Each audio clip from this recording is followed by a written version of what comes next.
Yeah.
Yes, expected. Everybody has eaten. Exactly. Prasadam has overtaken the power of the mind. Absolutely. 30 something years. That's the one thing that never changes. That's what we call the lay activities.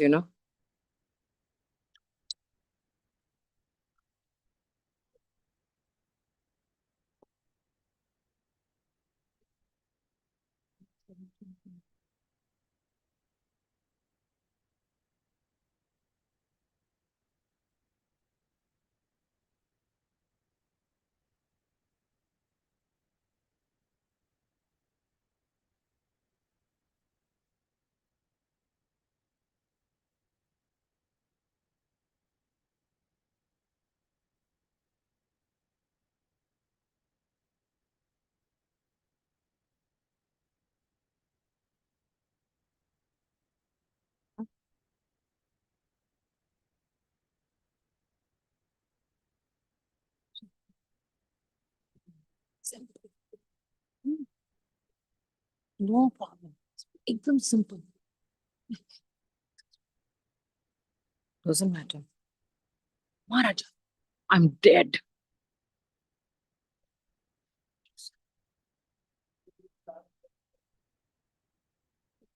You know me by now. That was amazing. Thank you, Prabhu. Yeah.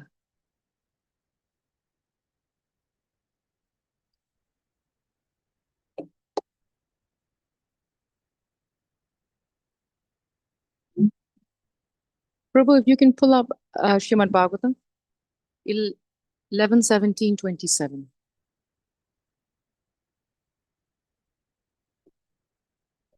And just the top, no, not the purport, just the transition. 11, 17, 27.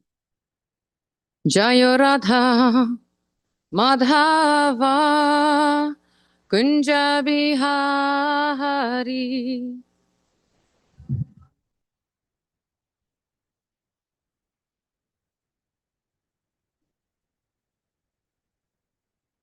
Jayo Radha Madhava Kunja Bihari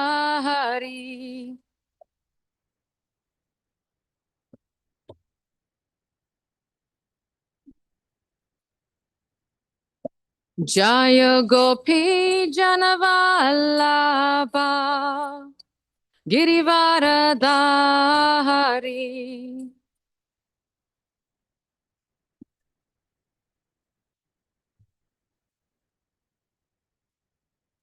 Jaya Gopi Janavallabha Girivaradhari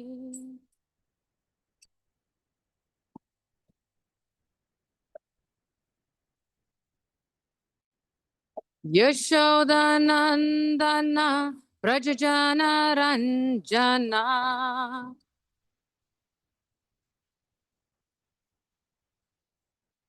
Yashodanandana Prajajana Ranjana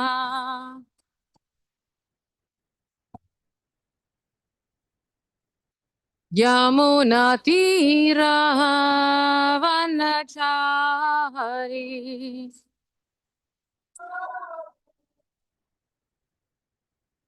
Yamuna Tira Vanachari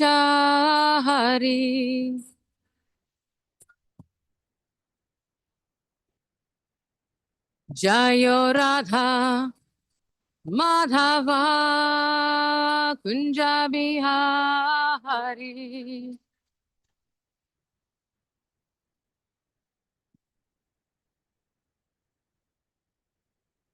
Hare Krishna Krishna Krishna Hare Hare Hare Hare Rama Rama Rama Hare Hare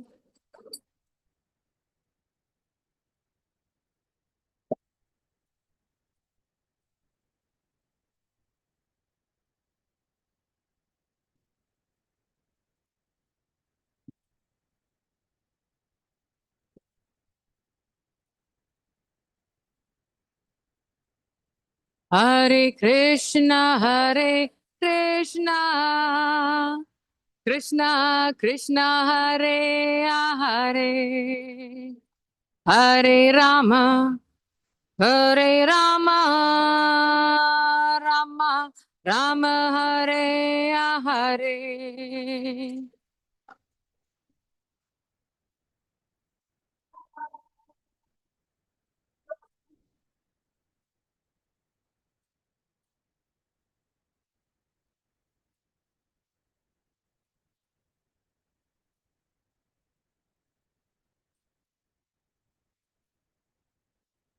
Jaya Prabhupada Jaya Prabhupada Prabhupada Jaya Prabhupada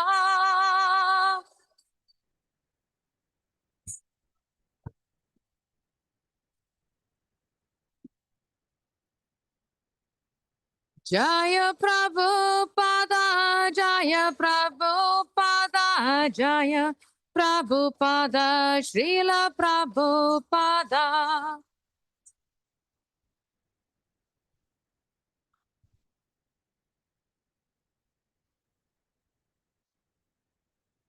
Nittai Gaura Haribo Haribo Haribo Nittai Gaura Haribo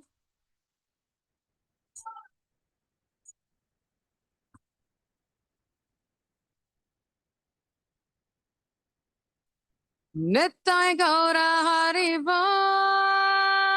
Haribol, Haribol, Nittai Gaura Haribol.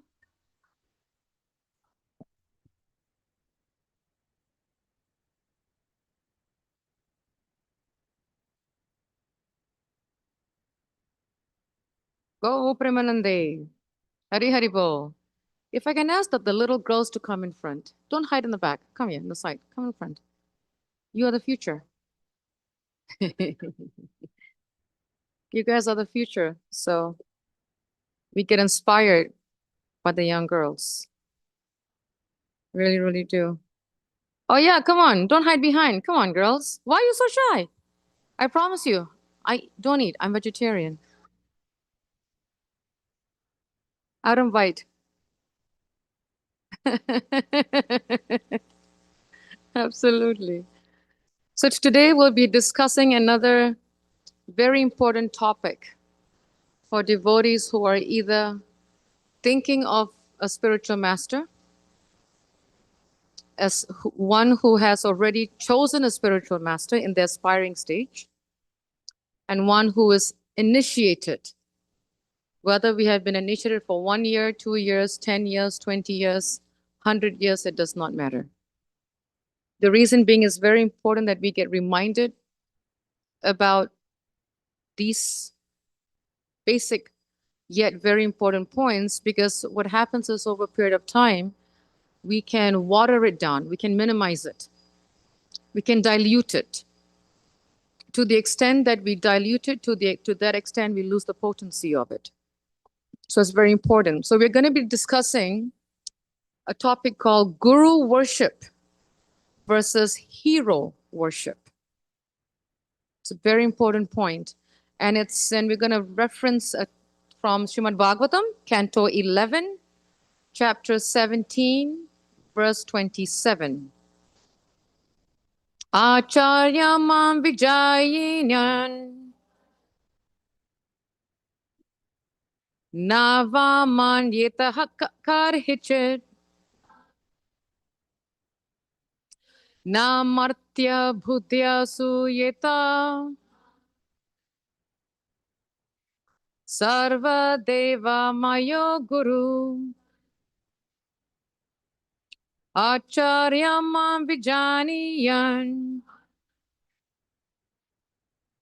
navaman yetah karhichit namartya bhutya suyeta sarva deva mayo guru acharya mam vijaniyan navaman yetah karhichit namartya bhutya suyeta sarva deva mayo guru. Srila Prabhupada's translation: one should know the acharya as myself. Very key point here. One should know the acharya as myself and never disrespect him in any way. One should not envy him, thinking him an ordinary man, for he is the representative of all the demigods. So here, Srila Prabhupada is translating in the verse the guru's position. Very important that we understand the guru's position, the etiquette of serving a spiritual master, the guru etiquette, and how we should worship the spiritual master, how we should see him, how we should view him. What happens is nowadays, as I said earlier, many devotees, we worship the guru very sincerely.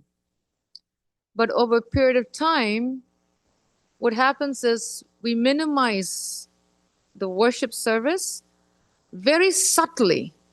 The subtle things are the ones that we fall prey. We make mistakes in. Because what happens is it becomes a habit. Yeah, I pray to my guru every morning. So what's the big deal? Yeah, I say the pranam. So what's the big deal? Yeah, I do. So what's the big deal? But over a period of time, what happens is we tend to make small little offenses that is very subtle that we're not aware of. So it's very important that we need to understand what is guru worship. Every morning when we start Mangalarti, we sing Sri Guru Vastakam, glories of the spiritual master. If we think, why is it we start the morning, the first worship service of the deities by worshiping the spiritual master? It's interesting, right? We come to Mangalarati, we open the altar, we see the deities, but we don't sing to the deities, we sing about the spiritual master. Very interesting. That is because our day should start with the Guru. And then after that, what is the next worship we do? Guru Puja. That is also Sri Guru Vandana. That is also glories to the spiritual master. So we do it twice in the mornings, right? Sri Guru Vastakam and Sri Guru Vandana, which solidifies, and the more we do that, it solidifies our connection with the spiritual master. And as I mentioned a couple of days ago, we conclude at the end before we go to sleep by praying to the spiritual master. Asking the spiritual master, what did I do? Did I do anything today that is not pleasing to you? What did I do today that is pleasing to you? Because as I mentioned, being a disciple means being a student of the Guru. When we are in school for 12 years, then 4 years. After that, we are no more a student. But disciple is lifelong. Until our last breath, we are a disciple.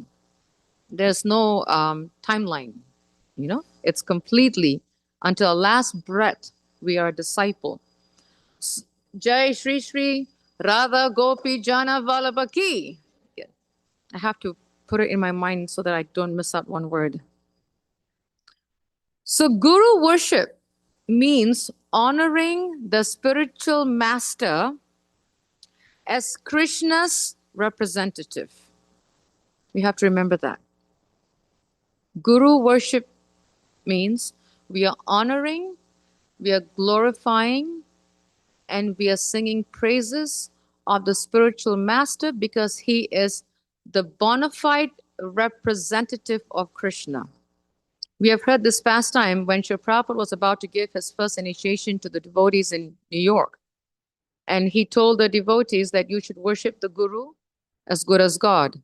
They heard as God. They missed the one word. You said, I never said that. I said, as good as God. But these guys heard as God. So when they were like, wait, is the Guru God? Really? Like, I don't know about this one. So they all approached Srila Prabhupada and they were perplexed. And Srila Prabhupada said, why are you also perplexed? Why are you also perplexed? You look so confused. What happened?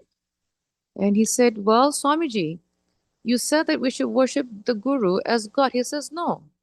I said, as good as God. Why is that so? Because if we cannot worship the spiritual master as good as God, how do we worship Krishna?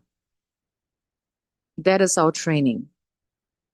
In order to learn how to worship Krishna, we have to learn to worship Guru. If you see what is the first initiation? Harinam. What's the second initiation? Brahmin. Right? First initiation, Harinam, we develop the bond with our spiritual master. We learn how to worship our spiritual master, how to serve our Guru, how to know what he likes, what he does not like, what is his mood. We learn that.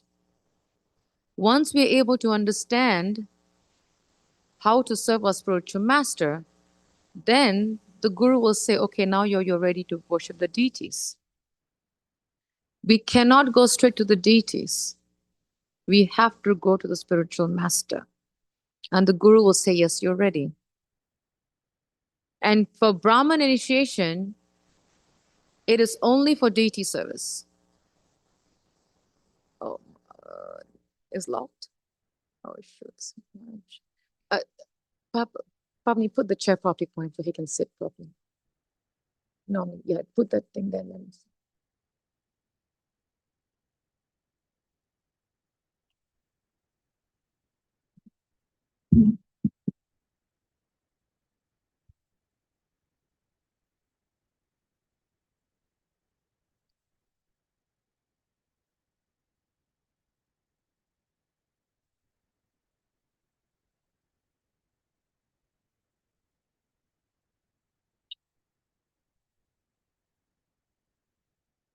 Hare Krishna Maharaj. Thank you, Maharaj. So, Guru worship means honoring the spiritual master as the bona fide representative of Krishna. So, what are the signs of Guru worship? We're going to start with what are the signs of Guru worship. Then we're going to go into the science of what is hero worship.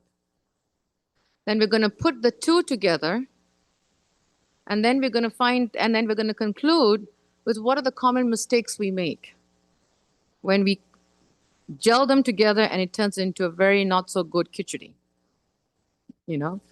So the science of Guru worship is a disciple gradually, it's a very gradual process, gradually develops greater humility in serving the spiritual master. They develop obedience, obeying the Guru's instructions. We spent quite some time about that for the past 2-3 days. Obeying the Guru's instructions. We develop a stronger attachment to the holy name, right? Because of Guru worship. Everything comes from worshiping the spiritual master. Then we start to develop respect for the devotees by the mercy of the spiritual master. Then we develop the willingness to accept correction by the mercy of the spiritual master. Then we develop enthusiasm, utsaha, for service by the spiritual master. When we don't develop humility, when we are not able to obey the Guru's instructions, when we don't have an inclination or desire towards the holy name, when we don't respect the devotees of the Lord, when we don't want to accept correction, right? And when we don't have utsaha in our service, that means something is not right in our relationship with our spiritual master. Everything starts from the spiritual master's lotus feet. It's because of the spiritual master that we get the mercy, even to chant the holy name. Such mercy we have. It's because of the spiritual master's mercy that we get to chant, to serve Srila Prabhupada. It's because of the spiritual master that we even get to do service, more and more service. As soon as we get initiated, the service increases. Really, really increases. I remember one pastime when I was carrying my second daughter. My pregnancy with her was a bit more difficult because I was going through a lot of morning sickness. But I was so consumed with myself that my spiritual master called my senior god sister and said, Rajalila, said, get Anasuya out of her mind. She's too focused on her pregnancy. Give her some service. That's what he said. She's too concerned. The child is fine. Give her some service. And, because all I talked about for the 4 months was my morning sickness, my weakness, I'm not eating. It was all about me. So he said, no, give us some service. And he and then she gave me a service, and he said, and she asked him, Marge, you go there, what service should I give her? He says, give a service that will engage her mind. Because I was too much into this pregnancy, was because I was so weak. So he gave me the service of being his personal travel ticket agent. So I was managing all his tickets up until his last flight back to Gitanagari before he left his body. I booked all his tickets. And the first time he gave me, it was so intense. It was such a big service that I was completely absorbed. I didn't have to think about this child. I even forgot I was pregnant, to be honest. I was so absorbed. I was so absorbed because he gave me such a difficult service, because at the time he would do a multi-city tour, he would connect from 3, 4 different continents. And he wanted at the time there was no, whatchamacallit, Krishna Chaitanya, internet and all that. It was just dialing by phone. You got to call them by the yellow pages. There was no cell phones. Yeah, it was an old-fashioned time. So he wanted me to get a flight ticket of a certain budget for like a 5 or 6 leg multi-city. It was impossible. I called almost every travel agent in North America. Every travel agent. So I remember one time I was so absorbed, I told my spiritual master, I said, Gurudev, I think I got the best rate, best fare. And I told him the fare for this 5 city. It was something weird, from US to Nigeria to Zagreb to London to, I don't know, something very weird. And the fare was, I forgot what I told him, but it was that amount. He says, not good. Go back and search. And I said, I called every agent. He got me so much engagement service. I got every agent. He says, no, I don't like that price for the connecting flight. I said, okay. So I searched, I called, but I missed one agent in New York City. He got me so engaged, I will never forget the agents. It's Pan Adriatic Travel Agent. That's how bad. Oh, I still remember the name of the travel agent in New York. They don't exist now, by the way. They closed down. So I got the best rate, and I called him I don't know whether I called or he called, but it was very late at night. And I told him, okay, Gurudev, I think I got the best fare. And it was like, I don't know, 2,000 something, whatever dollars. He says, mission impossible. Your mind is overwhelmed. Go to bed. Got me on Zoom. So it's only by the Guru's mercy. And since then, I've done all his ticketing. And my last service to him was when he came back, when I had to fly him back from, I think it was California, where he was back to Gitanagari to leave his body. That was my last ticket that I did for him. But that's the Guru's mercy. He engages us in service, completely in service, only by the mercy of the spiritual master. Only by the mercy of the spiritual master. So these are the signs of Guru worship. Now, what is the signs of hero worship? Hero worship is when we admire a personality rather than the spiritual aspect of the personality. Meaning, we admire the personality from a material point of view. There's not a drop or ounce of Krishna consciousness in it. It's all about ooh, ah, like wow, kind of a thing. Admiring. Excuse me. So what are the signs? The first one is when we are so admired by the charisma. I hear that a lot. We are so admired by the way they speak. Wow, such an eloquent speaker. We admire, but we don't take anything spiritual from it. We just admire. Right? He speaks so good English. He speaks wonderful grammar, something like that. We just admire how they speak, but we didn't get any knowledge from it. That's a sign of hero worship. Second one is popularity. Sadly, this is becoming a concern in our movement. We only we are attracted to the gurus who are popular, popular speakers, popular gurus, gurus with 50,000 disciples. Yeah, that's the best one. You know, gurus that can, that looks very humble. Yeah, that's the one I want. Popularity. We go by popularity, not by the knowledge they give us.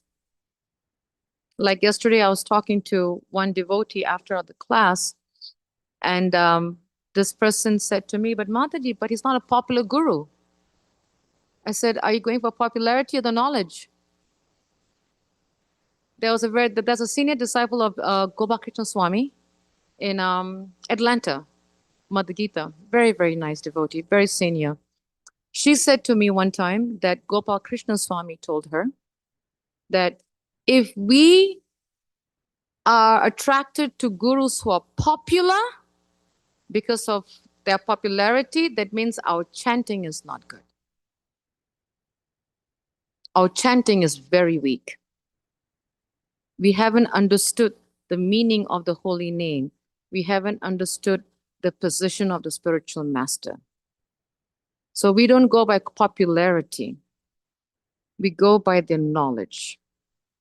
If we go by popularity, that's a sign of hero worship. It can even, it doesn't even have to be a guru. It can even be like a senior devotee. Like if one senior devotee comes that is not popular, we choose not to come for the class. But if it's a devotee, a senior devotee who has like a million reels on Facebook, we come for his class. It happens everywhere. I see it, and it's so sad. As soon as we have selective, as soon as we choose who we want to speak, that means our chanting is not good. Our chanting is not good, our reading is not good, our hearing is not good. Sometimes I come across situations where, a senior devotee or a very, a devotee who's like a very illustrious speaker. Oh, Mataji, he speaks wonderful pastimes. The temple room is full. And when you bring someone who's going to come and give you a simple class, they choose not to show up. That's dangerous. Because even if these devotees are senior to us, but remember, we are junior to them. We cannot give that right to choose. Because we're saying, no, I know better than you, like what I mentioned. That's the false ego and the pride. I know better than you. You're not so popular, so I'm not going to hear from you. The one who has 1 million followers on Facebook and Instagram or whatever you call it, we go by the mathematical calculation. They got 1,000,000 reels Facebook followers. That means he's most wanted. The one that has the least followers, he's not that popular. That's why he has no followers. There's one very amazing prophet, a sannyasi, Hanumat Prashaka Swami. He's not very well known, but he's powerful. Not many of us know his name. You know why? Because he's not popular. He's not popular. Hanumat Prashaka Swami is powerful.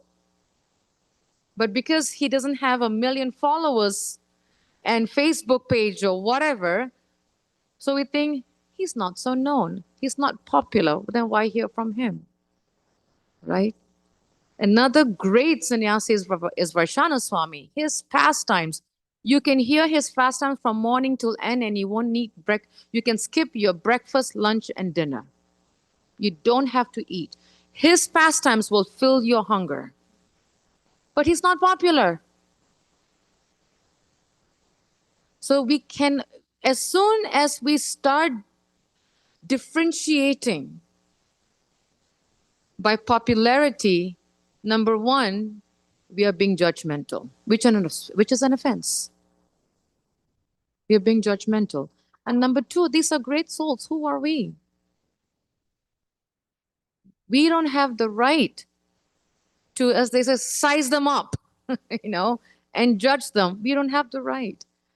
You just got to hear. Really, really hear. So that's the second one. The third one is talent. Oh no, that speaker got a great talent. We're only attracted to the talent of what that person is displaying. But we're not attracted to what they are delivering in that talent. It's all very surface level. The fourth one is personal attraction. We just get attracted because we just get attracted, but there's no reason beyond that. I hear, Mataji, he's cool. That's why I like him. That's it. I've heard that. Mataji, I like his jokes. Huh? I've heard that. It's Mataji, she dances so well. That's why I like her. I said, but did you hear the class she gave? Oh, I came late. You see what I'm saying? Personal attraction for the wrong reasons. The last one is when we are attracted to personalities who are very flowery in their words. Very flowery, very sweet, very soft, like almost like a storyteller. We just get attracted, but we didn't get any knowledge from it. We just love the choice of their words. We just love the way they sometimes, there was one devotee, this was last year, there was one devotee that came and told me, Mataji, I really like your God brother's accent, Bhuta Bhavana. I said, only the accent? Did you hear the class? I tried Mataji, but his accent was so attractive. I said, he's married.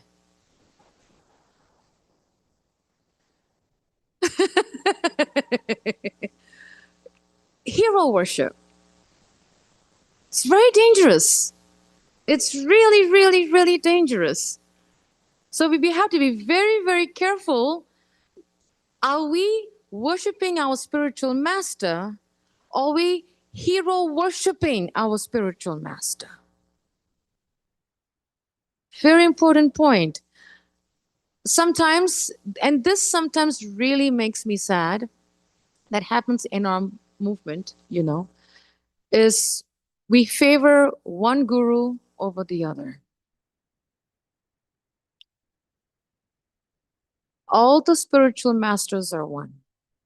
They may have different flavors and moods.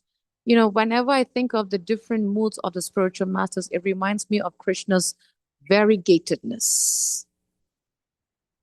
Krishna says, I'm full of variegatedness. So he can exude that variegatedness in different gurus. Radhana Swami has his own flavor. Gira Swami has his own flavor. Chandramani Swami has his own flavor. Tikiji's own flavor. They all have their own flavor, but that is the beauty of Krishna's variegatedness. But we fail to understand the variegatedness. What we do is we create groupism. And what is also, more sad is that mood is not amongst the spiritual masters. It's amongst the disciples, and we create it, which makes the guru very sad. Because it's not their mood. It's the same guru that tells us, please treat and take care of my God siblings as you do for me, and even better.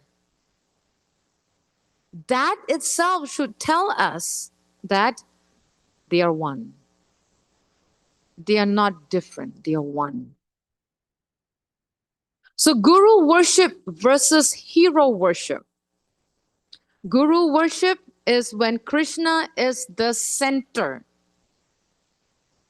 When Krishna is the center, because the guru reminds us to put Krishna in the center. Hero worship is when the personality is the center, not Krishna. Because the personality It's reminding us, please worship me. I am the center of attraction here. And who do we see that amongst? The celebrities, right? When they go on the street, say, it's me, worship me, right? The focus is on the personality. But Guru worship, the focus is on Krishna because the Guru teaches us to put Krishna in the center of our lives. Because the Guru brings us closer and closer and closer to Krishna. Second point, the Guru, in Guru worship, the instructions are more important than the personality. The Guru says, obey my instructions. In hero worship, the admiration of the personality is more important than obeying the instruction. Wow. Ooh. Ah. Admiring the beauty of the appearance, how they carry themselves and what they wear and how they talk and what they do and all that slang and that style. And sometimes the young generations, they'll try to learn their lingo so they can match up with them. Admiration. Third, the Guru worship service produces humility. Worshipping the Guru, that service produces humility. Hero worship, it produces recognition. Recognize me, I'm important. Praise me, I'm very popular. I speak so well. I carry myself so well. Look what I got. I got so many fans.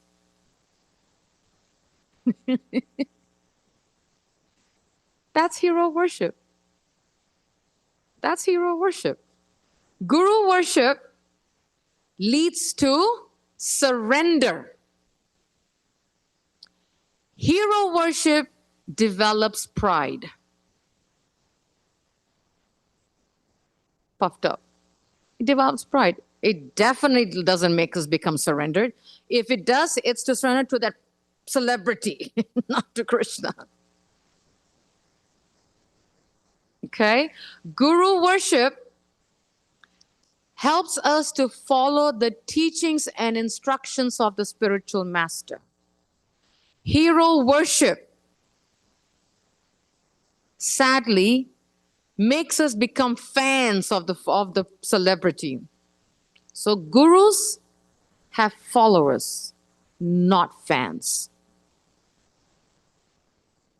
Big difference. But sometimes the disciples or even just devotees, they follow the guru like a fan, not like a follower. Mark took it out of my mouth. Yes, Serge. They follow. Please give me your autograph. Please sign this paper for me. I want your signature, so I can frame it and put it on my wall. That's a fan mentality. The guru wants your heart. The celebrity wants your money. Simple. The guru wants your heart so he can offer it to Krishna. The hero personality doesn't give me your money. You gotta pay the ticket. Ain't no free. Give me a ticket. Give me your money. So, and in guru worship, followers. Hero worship, fans. So we have to ask ourselves, what am I doing here? Did I follow my guru because I want to be his follower? I want to be his fan. You'll be amazed. I have heard young people, even young devotees say, I'm a fan of so and so guru. I said, you're a what? I said, where did this fan come from? Literally, I don't want to mention the name of the spiritual master because he's a very big spiritual master. I'm a fan of his. I said, why? Because he speaks so eloquently. And then when I ask him, or what this person, what did he speak on? I don't know, Mataji, but he has a very good hold of his grammar. He's a very good storyteller. He tells a story, and I'm caught. My attention is caught. What story? I don't remember. Yes, Marge, it does. It's just amazing, you know. So we gotta really be careful. Guru worship versus hero worship. Very, very careful. So, what are the common mistakes that we do to turn guru worship to hero worship, or even common mistakes that we just go straight to hero and jump over the guru? Now, please, Marge, correct. Yes. Very true. Maharaj said that people worship the guru so they can get material benefits. Wow. Hare Krishna. They even asked for it. That's really embarrassing, Maharaj.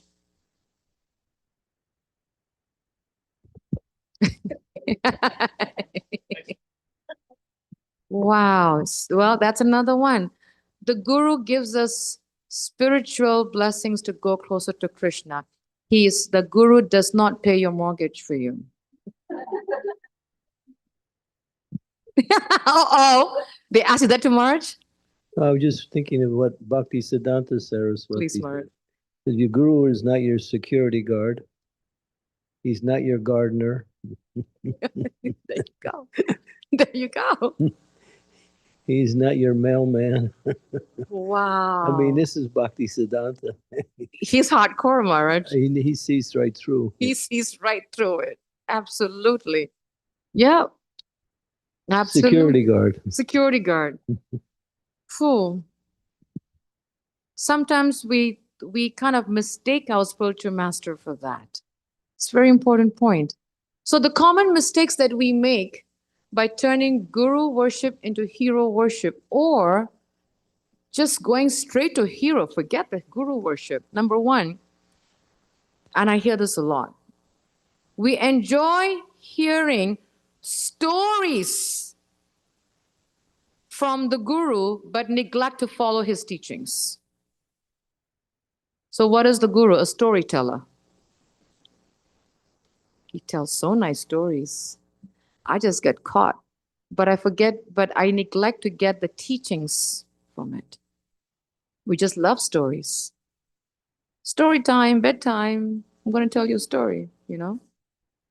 One mistake, because we forget that we are meant to be following in the footsteps of the acharyas, not become fans.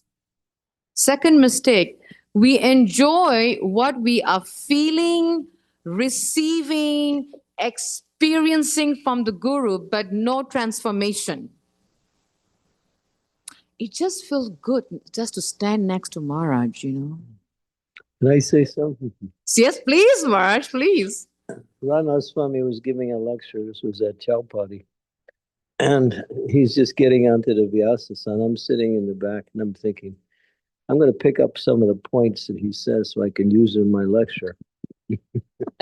And the first thing he said when he started the class, he said, don't come here to get your own ideas on how to use it in your own service.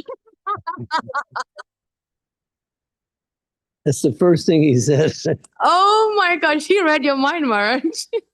Well, Krishna's in the heart. Absolutely. Wow. Amazing. Thank you for that beautiful pastime, Maharaj. Amazing. My lecture, but Yes. that wasn't the purpose of going to the lectures. It's to see what I can Yeah. apply in my life as Mm. opposed to what I can use. Yes. Yep. And we do that. You know, we think just feeling, you know, sometimes I've come across such where devotees, you know, can I go pick up Maharaj? I said, yeah, sure. Wow, my car will be blessed. My too. And they put a white cloth where you sit, and they keep that and hang it up in their bedroom. Yes. It's really, it's just annoying. It's very annoying. Holding umbrellas over your head. Ah, You're going to get sunburned, right, Maharaj? opening the door like we can't do anything. Yes. Too much acceptance of devotee worship is also bad for the spiritual master. Yes. It's really bad. Only when it's necessary, but Yes. not as a principle. Only when necessary. Yeah. That's a very nice point, Marge. Thank you. Sometimes we overdo it because it becomes hero worship. It becomes hero worship. That's the fine line that we don't catch ourselves because we're not aware of our actions and our behavior, and we have to be very, very aware of our actions and behavior before we act. Sometimes we act faster than we think. We have to stop and think before we act. It's a very, very important point. So sometimes we feel, just by standing next to the spiritual master, receiving him, experiencing what it feels like to stand next to a guru in saffron. Wow. I can feel, yes, Marge. The photograph too. Yeah. Marge doesn't like that, by the way.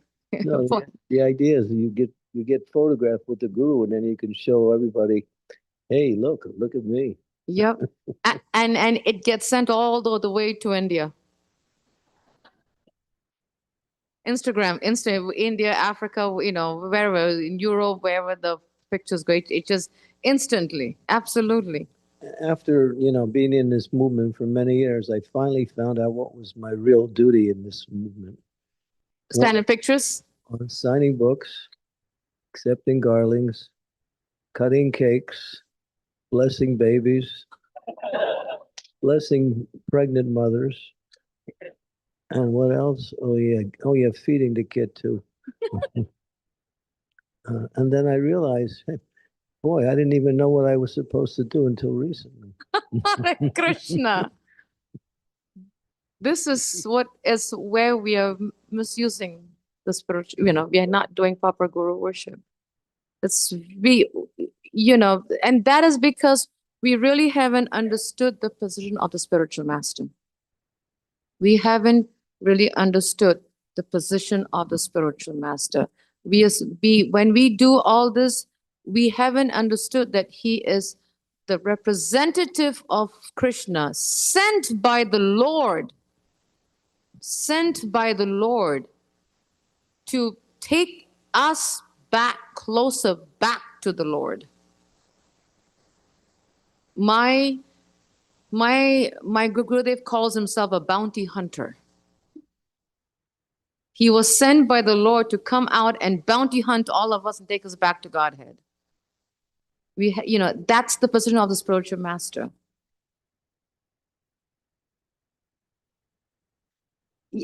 Yeah, but this is not money. This is grabbing the soul. I remember, like my first daughter, when she was little, whenever she would see my spiritual master, she would cry.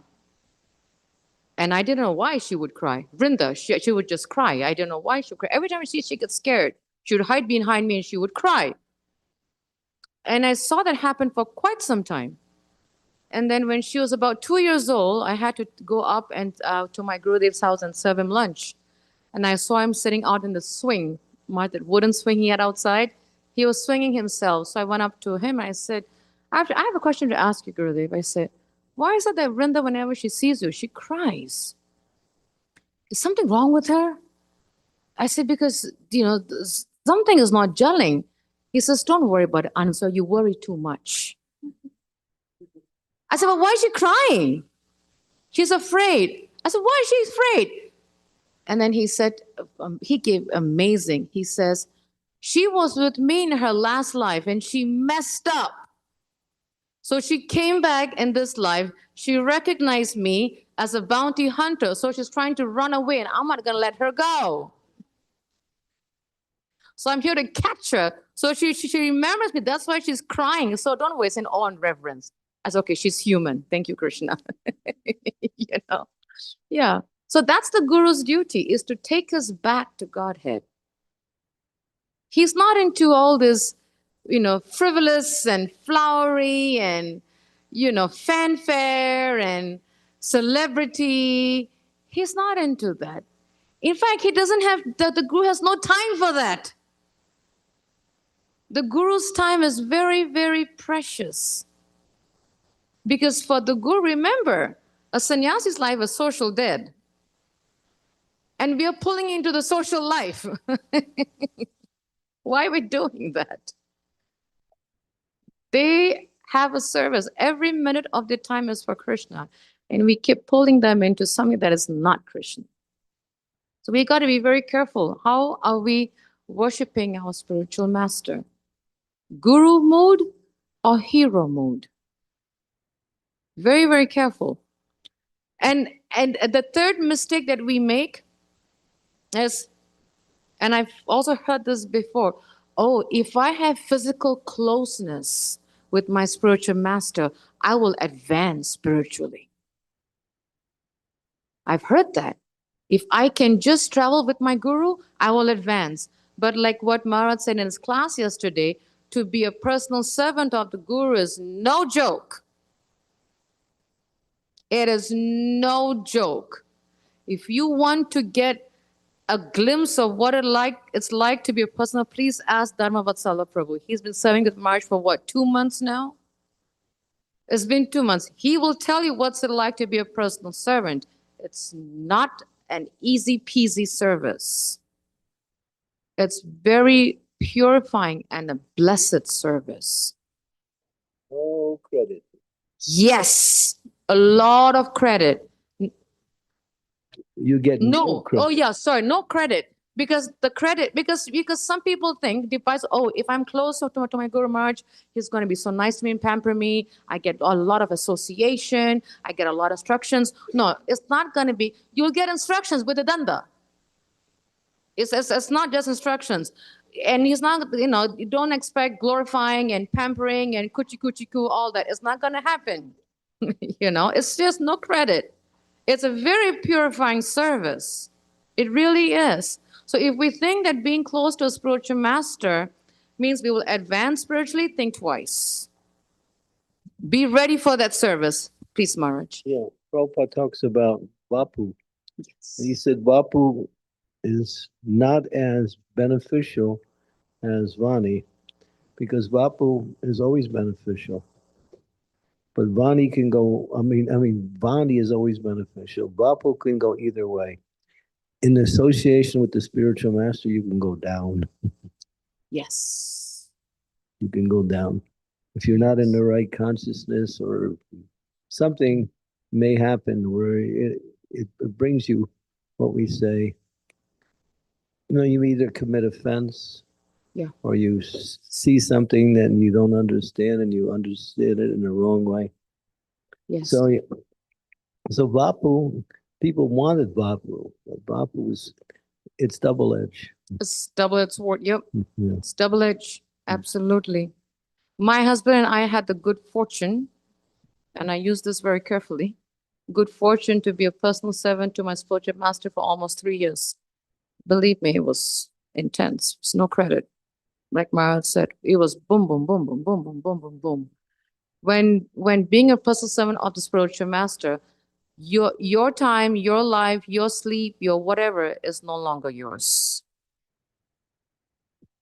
Everything that you thought was yours is no longer yours. You can just throw it out the window. It's completely under the spiritual master. He says, wake up, you wake up. He says, sleep, you sleep. He says, I'm done, you're done. I've had situations where my spiritual master would be writing and answering emails at 2 a.m, and I cannot sleep until he sleeps. That's, and then he'll say, wake up for Mangalarati 2 hours later. So I'm thinking now, should I sleep because I need more sleep. I must just stay up and just push myself and I'll come crash.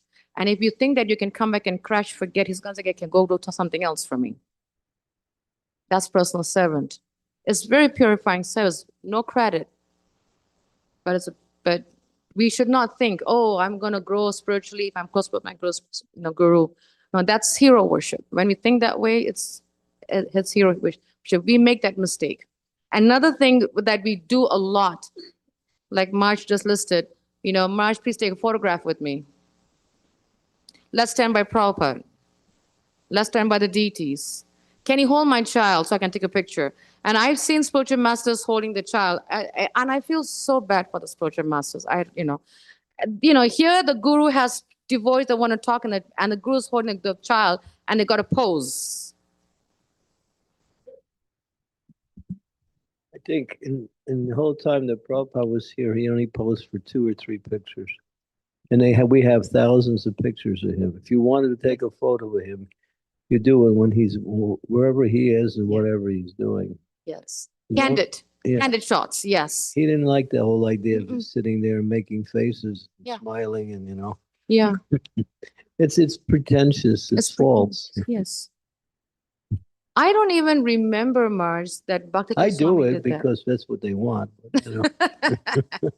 But, I feel one isn't going to get over. Yes. Yes. Taking photographs, when we ask our spiritual master, please, Maharaj, it's my birthday, please wish me. It's my wedding anniversary, please wish me. Sometimes I see that. Sometimes the class is going on, and the only reason to get on the class was, please tell Maharaj to wish me it's my happy birthday. Please give me blessings. Are Baba, his blessings is with you every day. Why only on that one day of the year? His blessings is with his disciples every single day, 24/7. It's not that he's going to single out one day. It's there. It's my wedding anniversary. Please bless my marriage. I had one guru tell me, don't want to mention his name, that said he said to me, Anasuya, sometimes when they tell me to bless their marriage, I said, I'm not a pundit. I'm not a marriage pundit. So, we are, and we bringing the guru down to that level is hero worship. The guru is not about taking pictures.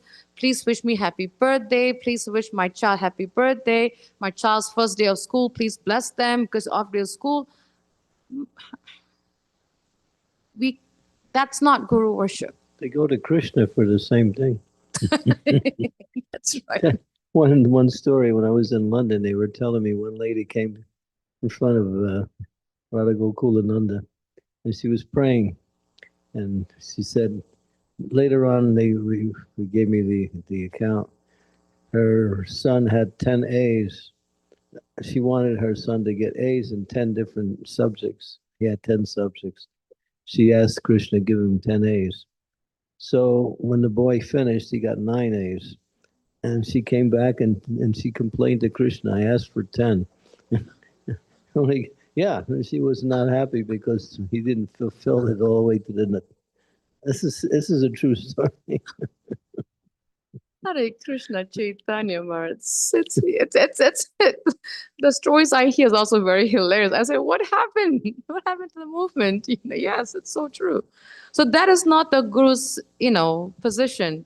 We want to be close to the guru so we can get attention. That's not the purpose. Sometimes the real closeness with the spiritual master is following his instructions. Think about Srila Prabhupada. How many times did he see his spiritual master? What, 3 times? 2, 3 times? Not even, right, Maharaj? At all. Not, yeah. Handful, literally. You can count. There are devotees who never had Prabhupada association. Yes. But they're fully surrendered and engaged in devotional service. Fully. Yeah. There are a lot of devotees Living examples till this very. I know one devotee in Gita Nagari. His name is Bubrit Prabhu, Prabhupada disciple. He joined. Yes, March. I remember him. Oh, yes, yeah, from Gita Nagari. He joined in Philadelphia in 1974, 75, something. He got his name given by Srila Prabhupada in the mail. And he said, I have never met Srila Prabhupada in person. I just fell in love with his instructions. Until this, he's 60, almost 70, 70, I think 68, 69.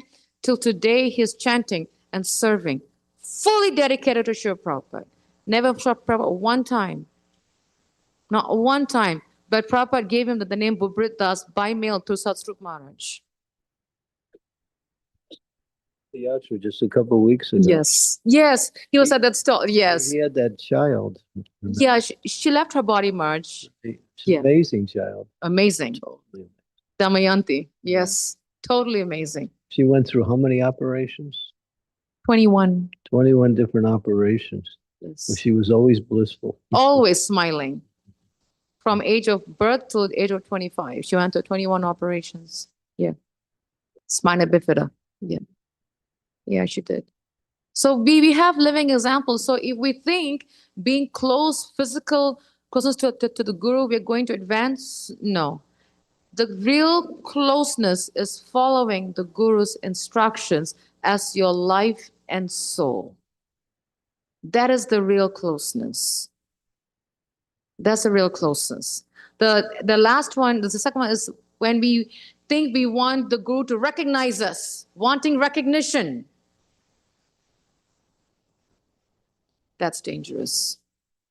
We want to feel recognized. We want to feel praised, pat on the back, good job. Wow, you did a great job. That's not Guru worship. That's hero worship. There was one time when my spiritual master with one disciple, I forgot, one male devotee disciple, did so much service. And he was waiting for recognition from my Gurudev. Waiting. He didn't get it. And he went and complained to my god sister, I did so much service.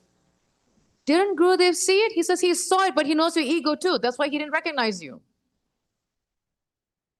I don't know if I should tell the story of how with Prabhupada and your Guru Maharaj. Please, Maharaj. Oh, please tell that story. It's better if you tell it. Is that the one about racism, Maharaj? No. Oh, then I may not know it. When Tamal Krishna came with Bhakti Tirtha Swami, and Bhakti Tirtha Swami came, and he had been traveling in eastern countries behind the Iron Curtain distributing books. And Prabhupada was so pleased. So when Prabhupada saw him, he got up, he walked over, and he embraced him. And then he said, your life is perfect. Prabhupada said that to Bhakti Tirtha Swami. The next day, he came again. Tell that part, Maharaj. And then he's sitting there, and Prabhupada could understand. He said, and Krishna is the doer. See? When we think we can get recognition, we get corrected. So we should not be attached to the recognition. It's very dangerous. It's very dangerous. And the last one is adoring the Guru like a celebrity. Oh, my Guru speaks so nice. He says such nice jokes. He's cool. I hear this cool thing so much. I don't know what is cool, Marge. I'm trying to figure that out. Well, they take the word guru, kula, and they say he's a guru. He's a cool guru. I heard them say that about Bhakti Tirtha Swami. Yes, I remember that. Oh, yeah. Guru Kula, he's a cool guru. Guru, yes, I remember that. I remember one devotee, one of my god brothers, wanted to take initiation from my spiritual master. Very, very short time. I think he knew for like 3-4 months, but he just got so mesmerized. That's the right word. Finally came to my mind. Thank you, Krishna. He was so mesmerized by my spiritual master that he wanted to take initiation. So during Sunday class, he asked my guru was giving class, and he raised his hand for question time. And he said, I would like to take initiation. And my spiritual master said, do you know who you're dealing with? Are you really sure you want to take initiation from me? You ready to be a follower? He asked him 3 times. He says, I'm giving you one last chance. Because if you say yes, I'll throw in the fire. And he thought, because he was mesmerized by my spiritual master's speaking ability and the way he dances. He was mesmerized. He got thrown, he got initiated, and the very next day he got smashed. And then he went and told my husband, I didn't know that he could be that hard. He says, welcome to the club. When we get mesmerized by the guru's ability and jokes and, dances and laughter and speaking and all that, it's just hero worship. We're not getting the instruction, The preaching mission is more important to the guru than the personality. To the spiritual master, the preaching mission is more important. It's not worshiping, adoring him, mesmerizing him, and, putting, whatever, fanfare on him. That's not important to him. To him is what and how are you going to help me ensure Prabhupada's mission? How will you help me in Prabhupada to serve Prabhupada's mission? Where can you help me ensure Prabhupada's mission? That is the Guru's message. That is the Guru's instructions. And the last, which is a big problem, is when we create camps. My Guru, my Guru, Hare Krishna Chaitanya. Dangerous. It's so prevalent right now. It's really, really sad. We should treat all the gurus just as how we treat our initiating guru. No difference. Actually, my Gurudev says we should treat them better than we treat our own own spiritual master. Better than that. Because that is more pleasing to the spiritual master. You have taken care of my God brother. Thank you. Wow. You've taken care of my God sister. Thank you. Did you make sure? Did you give it better than me? Yes. You have made me happy.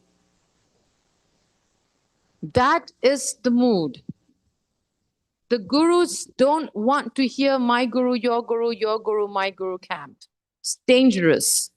Prabhupada said, the only way ISKCON can break is from within, not from outside. We don't want this guru groupism because that is not Prabhupada's mood. That is not Sri Prabhupada's mood, and it's not even the mood of our spiritual masters. So we should know the mood of our spiritual master. If it's not pleasing to our spiritual master, we should not have that mood of groupism. If we remember that we are disciples, that is, that's the key point. Half the time we forget that we are in disciples. Especially when we go about our lives, we forget. Oh, who's my guru again? Am I initiated? When did I get initiated? I forgot the date. We have to remember. If we keep reminding ourselves that we are disciples, we will remember the mood of our spiritual master, and we will even remember more what will please and will not please our spiritual master. That has to always be in the forefront of our minds, not the back, the forefront, way in the front. That is the mood of a spirit. That is the mood of a disciple. So the signs for whether we are doing proper guru worship is, if you want to do this, is how we'll conclude with this. If we want to do a self-evaluation of ourselves, hey, Anasuya, are you doing guru worship or hero worship? So I'll share some questions. Am I becoming more humble?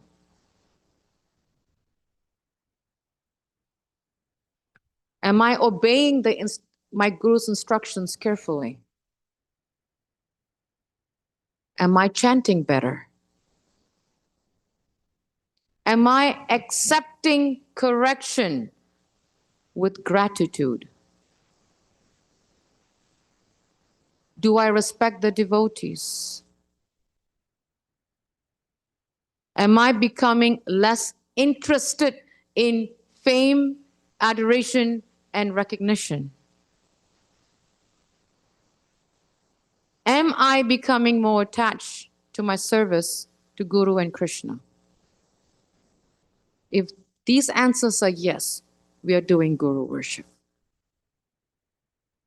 If one or more are not, then we got to really figure out, what am I doing wrong?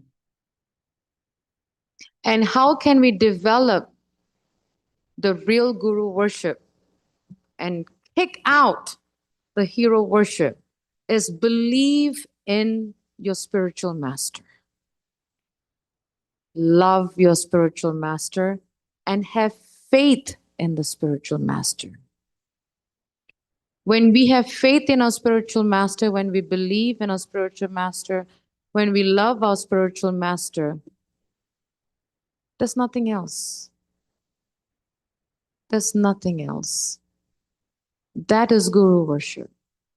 And once we understand that, then we don't have to do the whole fanfare, photograph, bless me, wish me, guide me, feed me.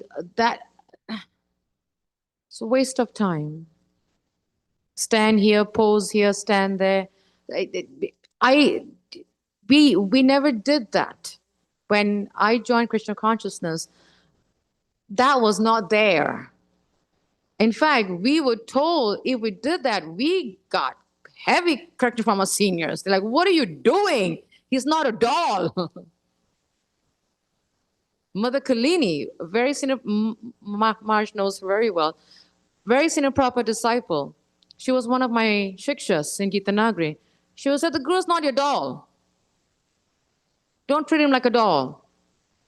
Human, he's a Guru. He's not your friend. He's your Guru, your spiritual father, your guide, your teacher. You worship him. He's not your friend. Don't become too familiar." You got to be very careful. But in order to do that, we have to have faith in our spiritual master. We have to love our spiritual master and believe in our spiritual master. And how do we do that? What do we do in the mornings?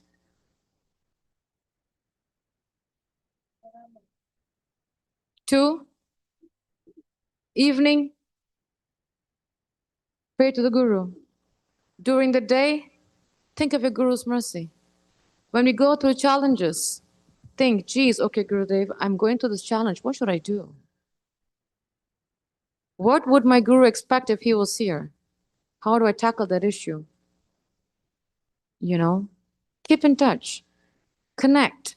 The more we understand the Guru's position, that he is the bona fide representative of Krishna, the more we won't do hero worship. The more we will love Krishna, the more we will respect the Vaishnavas, the more we will follow the Siddhanta, the principles, and the more we will be committed to the Guru's mission. Look at all the proper disciples. Just yesterday, one devotee I was talking to outside, they said, "Mataji, March is still dancing. How does he do it?" I said, "Because he has Sri Prabhupada Shakti in him. That's why." That is how he has Sri Prabhupada Shakti. The reason all these Sri Prabhupada disciples and sannyasis are 25 years old and 75-year-old bodies and above, because they have Sri Prabhupada Shakti in them. Wherever they go, Sri Prabhupada goes with them.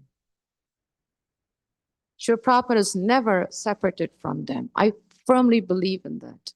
When Bhakti Swami came to Gitanagri in 1996 for the centennial, at that time my Gurudev was in, I forgot, Africa or something. And he was going around at the time different temples all over the world talking about the centennial. And my Guru Maharaj called us about a week or two and he said, "Prabhupada is coming." And we were like, "Huh?" He says, "Prabhupada is coming." And he called everybody. And we still didn't click. He says, "Bhakti Swami is coming. When Bhakti Swami comes, Prabhupada comes with him." So you treat Bhakti Swami like how you treat your Prabhupada. And that's when I learned, okay, So my guru is teaching me that when proper disciples come, they bring Prabhupada with them. We should never underestimate that. We can't see because we don't have the divine vision. We are blind. Ignorance is covering us. Prabhupada is with them 24/7. So we have to really understand the guru's position and worship him as a guru and not as a hero. Srila Prabhupada ki. Any questions? Any comments, Maharaj? If you'd like to correct me, please, Maharaj. Any? And that was interesting. That topic of hero worship. We don't hear that. I took Nobody- it from Bhakti Tirtha Swami's lecture, Maharaj. Nobody talks about that. Yeah. It's going on, but it's somehow it's just glossed over. You really brought it out. By your mercy, Maharaj. That's right. That's really, you're going to change the whole. If people hear this lecture, our whole society is going to change. Is that good, Maharaj? It's very good. If you say much, I have nothing to say. I Yeah, agree it's- with you, It's Maharaj. important because the spiritual master is there to guide you back to Krishna. Whatever else is there is incidental. It's not really why he's there. Gorkishore Das Babaji Maharaj. What was him? Couldn't even write his name. And he was sitting down in a overturned boat down at the side of the river and doing his bhajan. And people heard about him. They would come. One man he said, I want to become your disciple. He said, all right, you leave everything and you come here and sit with me and chant. He was gone the next minute. He ran away. Yeah, so it's the duty of the spiritual master to give tests to those who claim to be disciples, so they can come to the point of becoming disciples. Someone came up to me, somebody I met in London, and recently I came in contact with him. Now he's in India. As soon as he saw me, he wanted initiation. I kept ignoring him. And finally, something happened where there was a situation where I told him, all right, you go to New Mayapur and you stay there for 1 year and you work and support that project. And then we'll consider initiation after that, maybe. So he agreed to do it. But all he was bothering me with every moment was, can I get initiated? And I was ignoring it because, well, for whatever reason, he was thinking, oh, I know him. We met in London. He knows me. I wanted his. Prabhupada said this too. Those who come easy, they go easy. Yes. He said that. Yes. It's written in Giriraj Maharaj's book, Building the Temple in Mumbai. Some Indians came in contact with Prabhupada and they became really infatuated with Prabhupada. They asked for, disciple. Prabhupada said, those who come easy, they go easy. Yes. Yes. So, That's so true, Maharaj. You have to test and see what is their sincerity. Yes. To go back home, back to Godhead, is the highest achievement one can attain. And it's not something that is magical. You have to work for it. Work hard. You have to be willing to give up what you like and accept what the spiritual master says is beneficial. It's really what it's about. Yes. It's a transformation. Thank you, Maharaj. Any questions from devotees? Any thoughts? Or did I just bust some consciousness? Yes, Prabhu. Like Maharaj said, it was a wonderful topic. Just wanted to clarify one point on that. Especially, Maharaj also mentioned that opening the door, taking the umbrella, and wanted to clarify on that. We were yesterday talking about the familiarity. Sometimes it feels it is very easy to become familiar. It is better to do the service, like even offering obeisances. Like this is what I personally, it may be Paramatma, whatever it is, but it's just the internal feeling. When we do Vancha Kalpataru Bhasya, the more sincerely we do, we never take the devotees cheaply, even offering them the service. So, similar way, when we come to Maharajas who are very friendly or very close, when we do those service, it just helps us to not become familiar to them. It just helps us to have that awe and reverence from that perspective. I know there are two shades to that one because some people just want the fame. That's why I want to comment. But there are other people who feel that if I don't do that, I'll become familiar with this, my spiritual master or even my Shiksha Guru. So I want to do that so that I stick there. Is that the fair way to do that? Having a right consciousness to do that, not as a hero, but actually taking spiritual master is a serious thing. It is, we can do that in the right consciousness, but what happens as you were speaking, what was coming to my mind is the pastime of Lord Nityananda and Raghunath Das. When he heard that Lord Nityananda was in Panihati and Raghunath Das was picking behind the trees and offering obeisances, he didn't make himself known. Humility. He says, but I'm agrahasta, and if I go before the Lord, he had all those thoughts. But of course, Lord Nityananda called out on him as, hey, you're a thief, you're stealing or whatever. Of course, he wasn't. But I'm being reminded of Raghunath Das' humility, that he could have chose to come up front and offer obeisances to the Lord Vanchakalpa. That's great. But he was hiding, right? There is also the mood of, do we want to offer obeisances to the Guru so that he can see me saying Vanchakalpa, right? Or as opposed to, I can stay from a distance and watch and say my kalpa, Vanchakalpa, whatever. And Maharaj sees me, doesn't see me, that's fine, but I did my service. So it's more checking myself and my ego, offering obeisance to the Lord, but the, how do I say, the physical proximity is not not an important thing. You get what I'm saying? Yeah. It's just the consciousness. It's not the physical proximity. Like we can be, like when I joined Krishna consciousness in the old days, because I kind of come from the old school, For women especially, when we walk in the temple room and we see our spiritual master, when my Gurudev is right up here, the women at the back, they're offering obeisances. Marge knows that. That's how that was the old days. Women cannot come up to the spiritual master. Not only the women, even the men. None of the men would come in close. They're only the personal servants are actually around the guru or the key point people, devotees that the guru has around him for service. But everyone else, they keep their distance, a reverential distance. That's the key word here. And the reverential distance is not too close.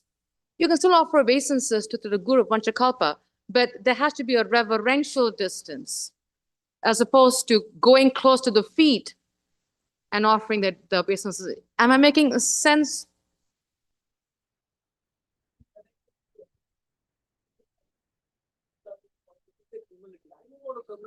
But I still want to convey what I want to do. The second thing I was just thinking, and maybe in connection to that, but just wanted to clarify. When we talk about physical proximity, and again, it's all boils back to the consciousness. So I'm just keeping that as the Yes. base thing. Yes. It is like a chataka bird who is waiting for the first drop to actually get that. Sometimes it happens. What you can't do in years, just one glance of spiritual master takes you there, miles and miles. Just you be there, no talking. It's just an eye to eye communication. The spiritual master is saying you something, you understanding. Like sometimes you have some experiences and you want to have a kind of a confirmation. Is that the right way I'm doing? And you need that contact with the spiritual master, because not everyone, some people have awe and reverence. They can't go and speak to spirit. They just Just wanted eye-to-eye communication where spiritual master conveys, yeah, you are heading in the right direction. Is it okay to do that? That's the first part. The second part is sitting in front. Like some people have tendency, they want to sit in front. And why? Because they just want to feel in that aura, just be there, because they are so connected to Guru Parampara, they are so connected to Shad Goswami, and of course, going back to Krishna. So, one who may not be feeling qualified to be there but want to be there, maybe I have some experiences which I can gain from that. Is that okay to do that? See, sitting in front of the guru giving class, that's no problem. But when we have the consciousness, oh, if I'm so close, his aura is going to touch me, I can see his aura. That is not guru worship. You know, because because the goal is I want to hear my spiritual master. Whether I'm in the front or at the back, I just want to hear my spiritual master. Whether it's, you know, I'm remembering a little pastime from Sri Prabhupada Lilamrita in the early days of Krishna consciousness. In New York City, when Prabhupada was preaching and they were coming to the 26th Avenue Matchless Gift, there was one girl that came in and she told Swamiji, when I chant, I feel this aura. Prabhupada says, don't worry, it'll go away. So we are not about the aura. Even Prabhupada was not about the aura. He's like, just here. I'm here to give you the knowledge. So the Guru just wants us to hear, not to feel his aura, because we cannot feel the Guru's aura. It's too pure. Remember, our eyes are blind and darkened. Only the Guru can remove the ignorance. So if we are still blind, how can we see the aura? Right? It's just an imagination. Yes, ma'am. Very helpful. Does that help much? Yes. Would you like to add? Yeah. Perfect. Thank you. There are questions at the back. Oh, yeah, there's 4 here. You pick, Prabhu. You pick, because I lost count of who goes first. Hare Krishna, Mataji. Hare Krishna. Mataji, I don't like that you're inside my head reading my thoughts. I don't like this at all. Yeah. I'm not psychic. And it's a very good thing that I'm not, and I don't want to be. Yesterday was the same feeling. Today was the same feeling. Oh, Krishna. Completely relatable. It's my way of saying thank you. It's a wonderful class. So I had the exact same question of Divyatita Prabhu. Thank you. I have to say there is something. First of all, I have to say we are not Shunyavadis, Mayavadis. Absolutely. Our whole thing is personality. And we have a hierarchy of personalities from the lowest fallen one like me. And then it goes up, and Maharajas are right up there. We want to see them. We want to consume them. I do believe in that aura of being around the Guru Maharaj. You want to go and see him. Isn't that natural, Mataji? It is natural, but it has to be checked. It has to be checked, and it has to be in the right bhava. Yes, I'll tell you a pastime with my spiritual master, because believe me, like I said, I've gotten my chastisement in all that I had. That whatever I've been sharing, it's not book knowledge. I've actually lived it. I've actually lived it. Yeah. There was one situation where I wanted my spiritual master to attend our wedding, you know, to my husband. I married the same man 3 times. I'm stuck for life.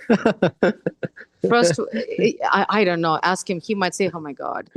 First was the civil marriage. Second was the Fayagya, the Vedic temple one, and third was because of his family. We had a Christian wedding. There are 3 weddings. So, but anyway, for the fire wedding, I'm doomed, Maharaj. I'm sure he's still saying, "Yeah, Anasuya, the headache." But anyway, so I wanted to invite my spiritual master to my church wedding. And when I went up to my spiritual master, I asked him, I would like you, now get this, this is going to be a laughing stock, but let's laugh. I said, Gurudev, can you give me away in my wedding? Because my parents disowned me. So I had no mom, no dad for 5 years. So he says, hey, I'll think about it. And within 2 days, my synagogue sister called me and said and explained the etiquette to me. Because I'm thinking, he's my guru. He's my spiritual father, right? I want to feel his presence. I want to feel his blessings. I want his this. I want his that. A whole shebang laundry list.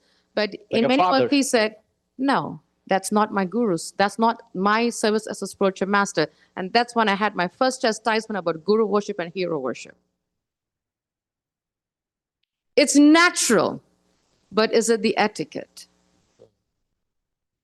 You know what I mean? So what always appears natural may not be the right thing. It's the etiquette. Yeah. I hope that helped. It does, Yeah. but there's nothing wrong with, like No, feeling natural is Like- fine, but we also have to watch watch with all your Yeah, with excellent examples that you've already given. all the not to, etiquette. what not to do. Yeah, the do's and the don'ts. Because what happens is if we do not catch ourselves, we can cross the line of familiarity to the point where it can become very, very friendly. Very friendly. I'll tell you one incident. When Chandamali Swami came to my temple, I think about 3-4 years ago, and at the same time, it was one devotee's mother's passing or something, and she wanted a special program or something. And Maharaj came, and this devotee knew Maharaj since Gita Nagari days. And she and her sister were waiting in the lobby. I don't think Marshall remembers this. I don't think he does. I may be wrong. She was waiting in the lobby, waiting to get Maharaj's glance, eager and wanting to touch his feet. And I knew it, so I had to block it. Because I know I had to block it. So I tried, and she tried to go over me. And I went this, and she tried, and I was playing like whatever you want to call it. You know, I was playing like go-karts or something, you know. And finally, and the funny part is this. Maharaj just looked above and glided to the temple room and didn't see those two Matajis. And I said, thank you, Krishna. And at the end, I had to explain to them, that is not what the guru is here for. That is not the right etiquette. Oh, Mataji, I'm very sorry, I didn't know. What can I do? I said from a distance, and that's what they did. So it's very natural instinct, but is it right? It's wrong if that's the prominent mood towards the guru. There you go. If that's Yes. just incidental, then keeping the prominent mood will make that what we say acceptable. There you go. Prominent mood is I want to learn. I want Yes. to serve. The Yeah. mood should be how can I serve? Serve. We get knowledge so we can learn how to serve.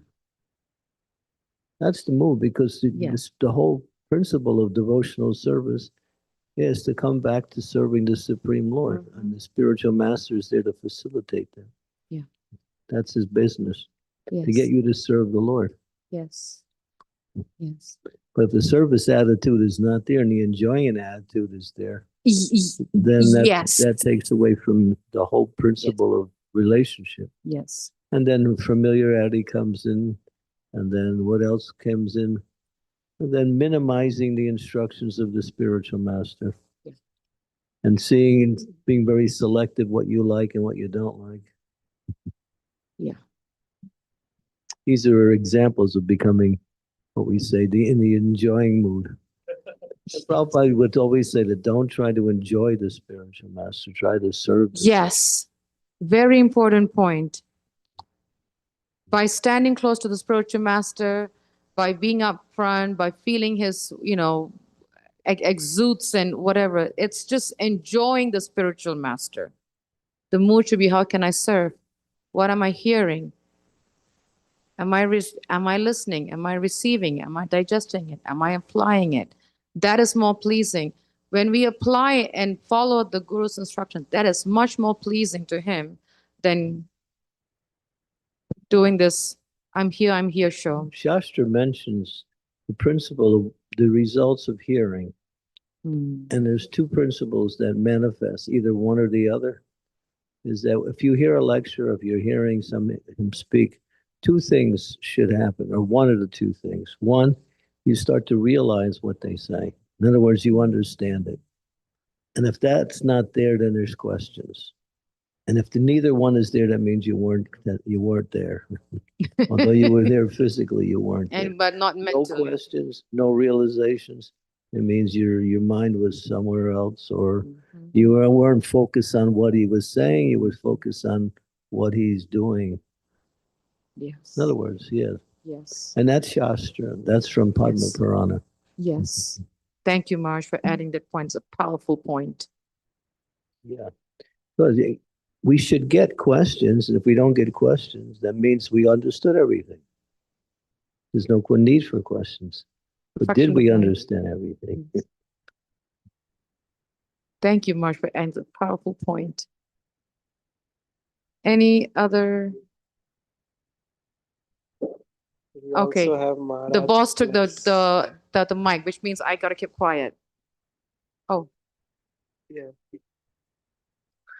Because my class is next, but devotees still are interested in what you're doing, so let's keep going. okay. So this will be my class too. Yes. Hare Krishna. Hari bolo. Hare Krishna, Mataji. Please accept my humble obeisances. Accept my All noblest glories to Srila Prabhupada. Prabhupada. So this question is based on my observation of myself, which is based on my observation of, I mean, like what I see in other devotees. Not complaining or anything, but the dealings, like the worship of the Diksha Guru or the dealings with the Diksha Guru is very different from the dealings with the Siksha Guru. Yes. So I'm just wondering how much of this is applicable to the Siksha Guru. Like, Definitely one point with the Shiksha Guru, because the Shiksha Guru is always a senior. So we have to give the due respect to a senior as the Vaishnav etiquette, number one. Number two is definitely familiarity should not be there with the Shiksha Guru. Then we kind of bring it down to a very friendly level. That has happened. I've seen that happen in the past where between the mentor and the mentee, there's familiarity, and next thing we know, that the mentee is not willing to listen from the Shiksha Guru because there's too much familiarity. It's a friend. And I've even seen situations where the devotee starts advising the Shiksha Guru. Yes, because of the familiarity. So there has to, definitely one thing that's coming to my mind right now is we have to maintain the familiarity breeds contempt with the Shiksha Guru because it's a senior. And because also the Shiksha Guru will be the one that will help you, knowing the mood of your spiritual master, they will guide you and teach you. But at least I don't think there are Shiksha Gurus that like to be fanfare.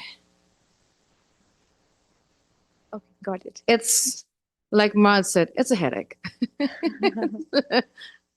But Marge can add more, Marge, please. I think you answered the question. Yes? Okay. Yeah, but it's not a headache. It's just a botheration. Botheration. There's a botheration. It's just unnecessary. It is. That's the point. It's Yeah. more important things. Yeah. That is the part of that relationship. Yes. Yes. I get all kinds of stuff. You wouldn't believe the letters I get. Marge, I heard you saying the yesterday. I just had to crack up. Yes, the main points here is, whether be it a Diksha or a Shiksha Guru, the purpose of our service definitely high for the spiritual master, but for a Shiksha Guru is to guide you towards your Guru's mission, to help you to follow your Guru's instruction, to be the servant of your spiritual master, to help you to be an exemplary disciple. I'm not even going to say first, second, third, fourth, just at least an exemplary disciple of the spiritual master, But like Maharaj said, opening the door, putting the shoe, this, and because for even for Shiksha Guru, there are some things they can do. If they can, they'll ask for help. Like, I will ask for help, but there's sometimes like, even, for us, we just need some space. A little bit of space, but yeah, it can be a bit too much sometimes, but definitely, like, if Marge wants something, he will ask, okay, please, whatever, I'm just saying, he will ask, and there's some things, he can do. Yeah, We just have to know the mood of the spiritual master.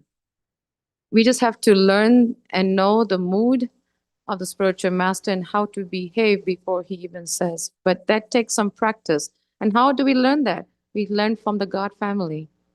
Those who have had closer dealings with Maharaj, with the spiritual master, we learn from them. Should I or should I not? Yes or no? And they will train us. And next thing you know, before the guru says, you know what to do and what not to do. You know, did that help? Yeah. Thank you. Yes, Pavni.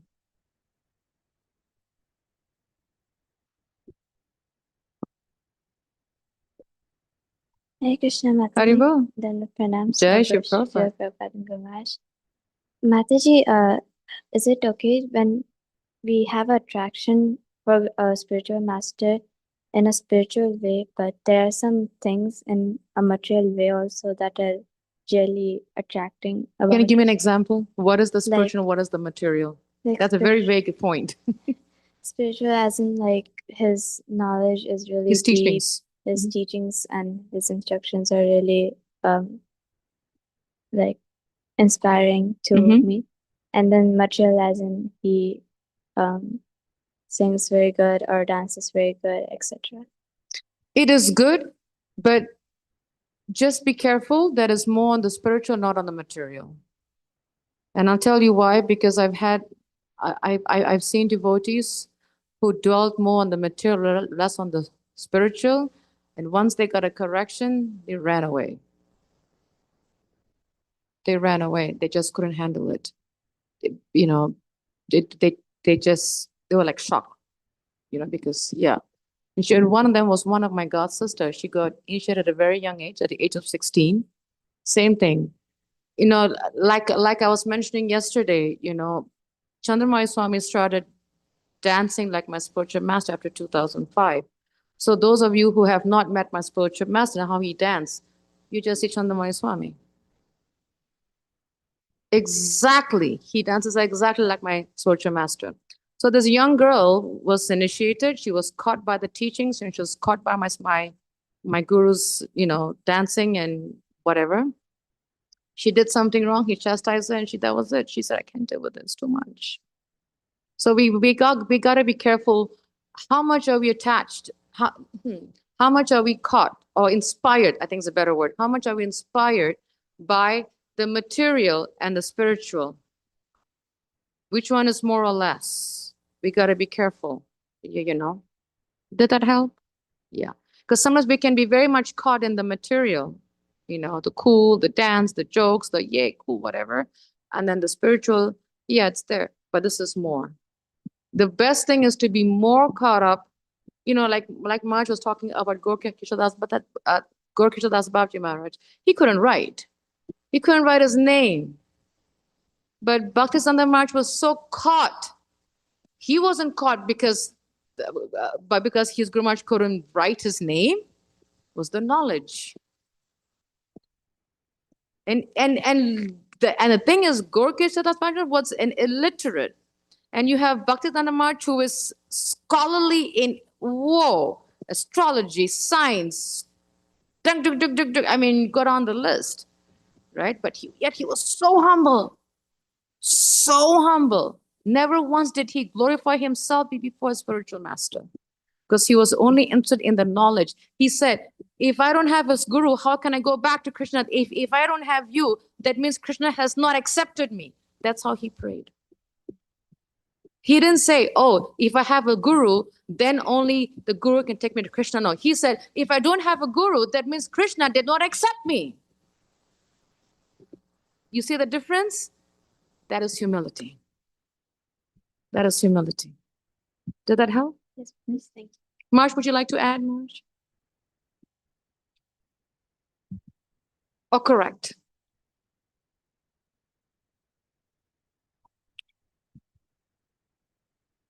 I was just contemplating that pastime with Bhakti Siddhanta Saraswati and how Gorkishore Das Babaji tested him. Yes. I mean, he really tested him. He did. He came, he fell at the feet of Gorkishore Das Babaji, asked for initiation. And then he said, come back another day, I'll think about it. And he came back another time, and he asked again. He said, I have to ask Mahaprabhu first. So he pushed him away again. Then he came back the third day, and then Bhakti Siddhanta said, did you ask Mahaprabhu? He said, yes. What did he say? He didn't answer. So pretty much he was really testing him. And then he decided, well, what is the use of living in this material world? Might as well just give up my life. So he started to go, and he was going to jump into the river and end his life. Gorkishore knew, Babaji knew that, so he followed him. And he said, I was just testing you just to see how sincere you were.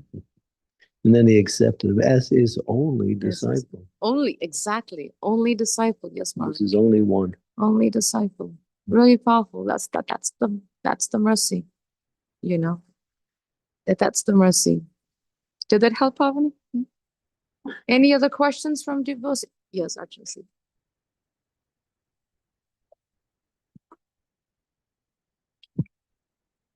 Hare Krishna, Mataji. Hare Krishna. So this question has been in my mind for a long time. Okay. And you mentioned about the signs of hero worship. Mm-hmm. And I wanted to know if sometimes people, they accept gurus just because they don't have access to many gurus. I mean, I have seen that. I have seen that. Too. Like they get initiated by whoever they have access to. Like initially, I think people don't have faith in traveling too much and seeing gurus. That comes later. So whoever they have access to, they think that this Default is my system? guru. Yeah. Default system. Yeah. So I mean, not that they once they get initiated, they become bad disciples. But the thing is that just like Guru Maharaj told, I think first day that the first year is like testing process Yes. when the disciple and the guru are testing each other whether they are good match. That happens after initiation. I mean, and the disciple learns to adapt, and I mean, I've seen they become good disciples. It's not like, they leave or anything, but it's just the opposite process. And then I have seen that, like, this beautiful ceremony we had today, and all Prabhupada's disciples, we know they have such aura, and then on that day they have like an extra effulgence, and people tend to get attracted to that thing, and they want to be in that ceremony as quick as possible. Like they want to get initiated quickly. They want to is that like hero worship? Well, just like what Marat said just now, they come easy, they go easy. Right? Number one. Number two is if they have a small group of gurus that they have access to, there's nothing wrong with it. And if they're not listening, hearing, then it's a problem. See, if we think of the proper disciples in ISKCON, right, who joined ISKCON, many of them never met Srila Prabhupada. He was the only founder acharya, by the way. There weren't any other gurus at that time. Prabhupada was the only one. But they only heard him. Some of them, they just heard the glories and they fell in love with Prabhupada. Not even a lecture, because those days there was no YouTube. Nothing. I don't think was there cassettes at that time, Maharaj? Yeah, there was no social media. So everything is, I've heard devotees, proper disciples saying that just hearing the glories of Prabhupada and their heart was caught. So the point is the hearing. I think that is the reason out of the 9 steps, what's the first one? Shravanam. Prabhupada says the first and the foremost important stage is Shravanam. So if we really focus on the Shravanam part and we solidify that, we make it very strong, then we have created a bond with our spiritual master. Like for me, when I met my spiritual master, I met him, I think, like 1 year later. You know, I was hearing his lectures. For my husband would give me the first tape that he gave me was called The Unconditional Love, and that caught me.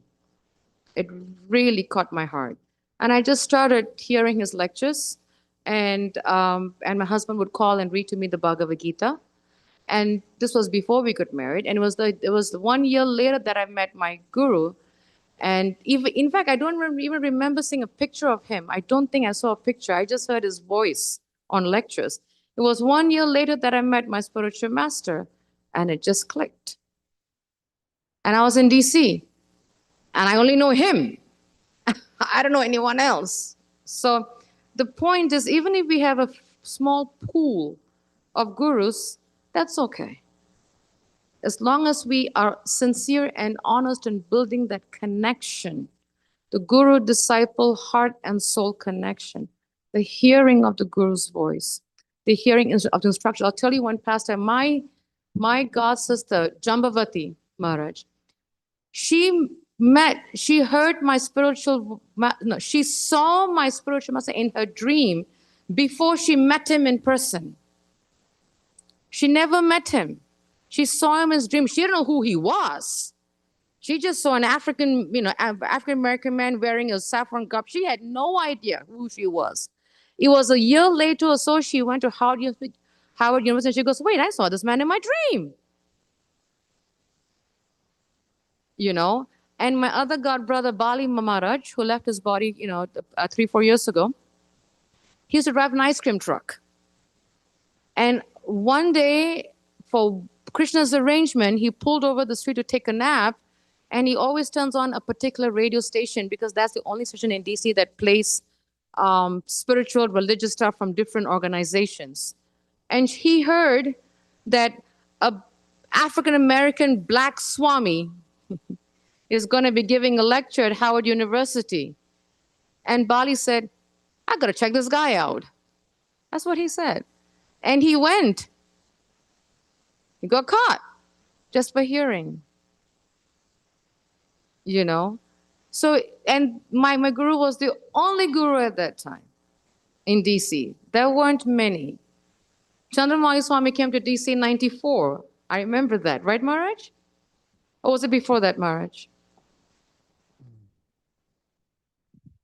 I basically came with your spiritual master. We came together. See? He was there before me, but he invited me to come with him. Mm-hmm. Yeah. Small pool. It's just a hearing. So it's not so much the pool. First is we need to have heart connection. You know, I call it, the Cupid arrow has to hit with the guru's words. And if it hits, when the Cupid hits, then you know that's him. And just increase the hearing, because the hearing will develop the connection. Example, Rukmini and Krishna. Rukmini never met Krishna. She just heard the glories of Krishna. She didn't know how he looked. She was just mesmerized. She just fell in love with him, It's just the hearing. The hearing is very powerful. And sometimes I say this in some of my lectures, that there's a reason why we have 2 ears and 1 mouth. Yeah. But which one does double time? The mouth does double time. And which one is underemployed? The ears is underemployed. Sometimes it's unemployed. The ears is unemployed. This one is doing double, triple time. So we have to increase the one that is unemployed and put the double, triple time in complete detention and hear more. So just by hearing, we can create the connection. The hearing is very powerful. It's very, very powerful. Hearing, when you hear regularly with the absorption, Yeah. you get realization of what you're hearing. Yes. When you get realization, that's Krishna consciousness. Yes. Yes. How many times have we heard, we're not this body? But one time, if you hear it just once with absorption, it clicks. And then you say, yes. Yes. So that hearing process has to go on regularly. Regular means what we say continuously, not regularly every day, but continuously. We should be hearing in one way or the other. If we're not hearing, we should be remembering what we're hearing, and that's another form of hearing. Yes. Or at least chanting and hearing what we're chanting. That's also hearing. Thank you. Beautiful point. Hearing is the first and foremost. I hope that There's a helps. statement in the Padma Purana. It says, what is the greatest anomaly? What is the greatest misfortune? What is the greatest mistake? So it poses the question. And then it says, then it answers, the greatest anomaly, misfortune, and mistake is to forget the Supreme Personality of Godhead for one moment. Wow. Greatest, it doesn't say just a Greatest. mistake. Because in that one moment, you're captured by Maya. That's all it takes, Maharaj. Absolutely.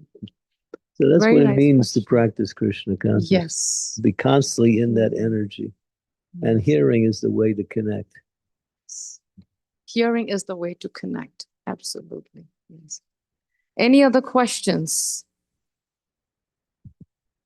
Okay, I think Krishna heard my praise because I'm feeling uncomfortable with Maharaj sitting there and I'm sitting here. I want to swap sweets, Maharaj. Can I swap sweets with you, Maharaj? You should accept your uncomfortability as a service to me. Yes, Maharaj. So Yes, Maharaj. therefore, I will accept it. therefore, be comfortable in your uncomfortability. Thank you, Maharaj.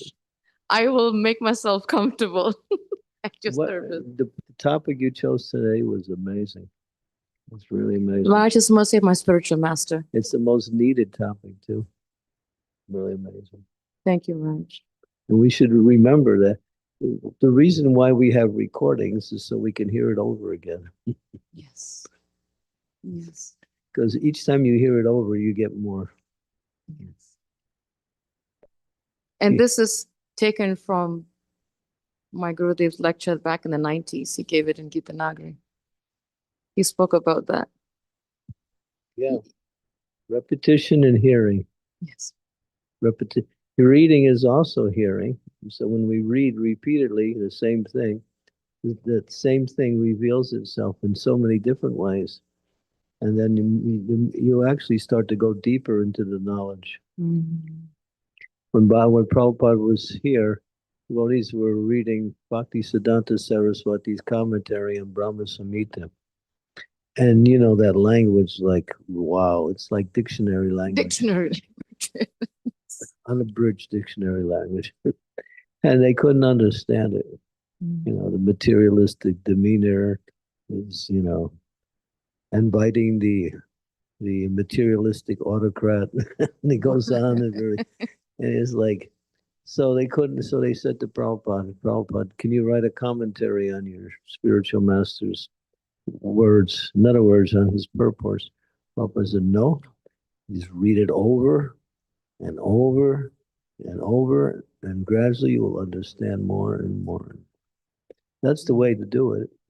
You don't understand over, because Krishna's in the heart.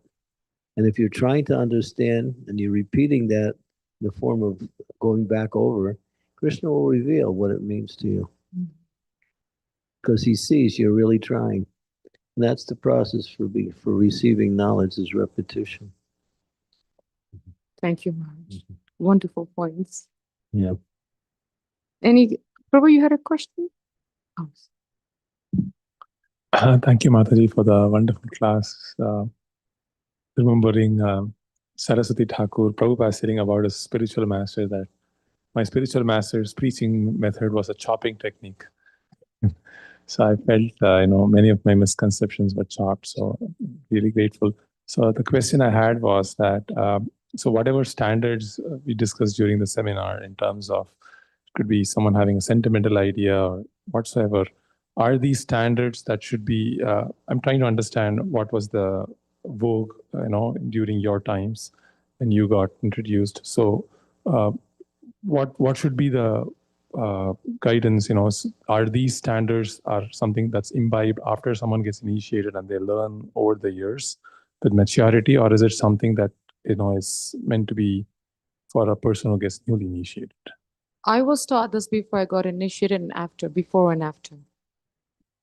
Because what happens is when we do it after, then we kind of take it for granted. We get so busy. But my senior god sister, Mother Virgia, she taught us before and after, every step of the way. Everything from how to dress my spiritual master, what to cook for him, how to pay obeisances, how far, who to serve. Even at that time, women never served Sri Prabhupada. My spiritual master. It was the men that served the guru. The women cooked, put all their love in the cooking for the spiritual master, infused it with so much, devotion as they can, offered to the Lord, and the men served it. We never, and what I was taught by my god sister is the guru is in a particular ashram. We are females. There's a father and daughter relationship, but there's also etiquette. That's what I was taught by my senior god sister. She made sure that yes, he's a spiritual father, and my senior god sister had the same mood. Mother Virgia, she had the same mood with my guru, but she was, in fact, she was my guru's secretary. I mean, she was his right-hand man, but she kept the etiquette. Always kept the etiquette. She never crossed the etiquette. And we watched her. We learned from her. And she would correct us. And when she corrected us, we just said, thank you, because we wanted to do what's pleasing to the spiritual master. So we protected his ashram and also protected ourselves, So only the men were the ones that did most of that. So it's important that we get the training before, so that's the best, rather than after. So I had it both, but it was definitely before. Small little things, don't do this, don't do that, how to do it. And she did it very lovingly. What's the etiquette, like small little things. She did, she was the same one that said, no, do not, like sometimes we send our kids up to the spiritual master. I remember my spiritual master would say, I got so many grandchildren, but I'm so happy they don't live with me. I can give it back to the parents. Here, take your kids back. Change their diapers. He would always say that. He says, I'm done with the babies, But he gave them so much love. He gave the grandkids so much love. But at the same time, we also know that there is an etiquette of how long the disciples' children can be with the spiritual master. We knew the cutoff. Like my god sister would be standing right here next to my spiritual master and another devotee. And when they're little kids, and when the parents are like, oh, how so nice, how so cute, we kind of do this whole photography crap thing. And she'll say, right from the back. And if the child has been a bit too long with the guru, she'll say, and we got it. We never felt offended. We never said, how dare you? We never questioned it. We just knew that's the etiquette. And we also knew it's because the sannyas ashram. So again, it's natural, but the etiquette comes into place. Did that help, Prabhu? Thank you. Any other questions? Maharaj, I've exhausted the devotees, Maharaj.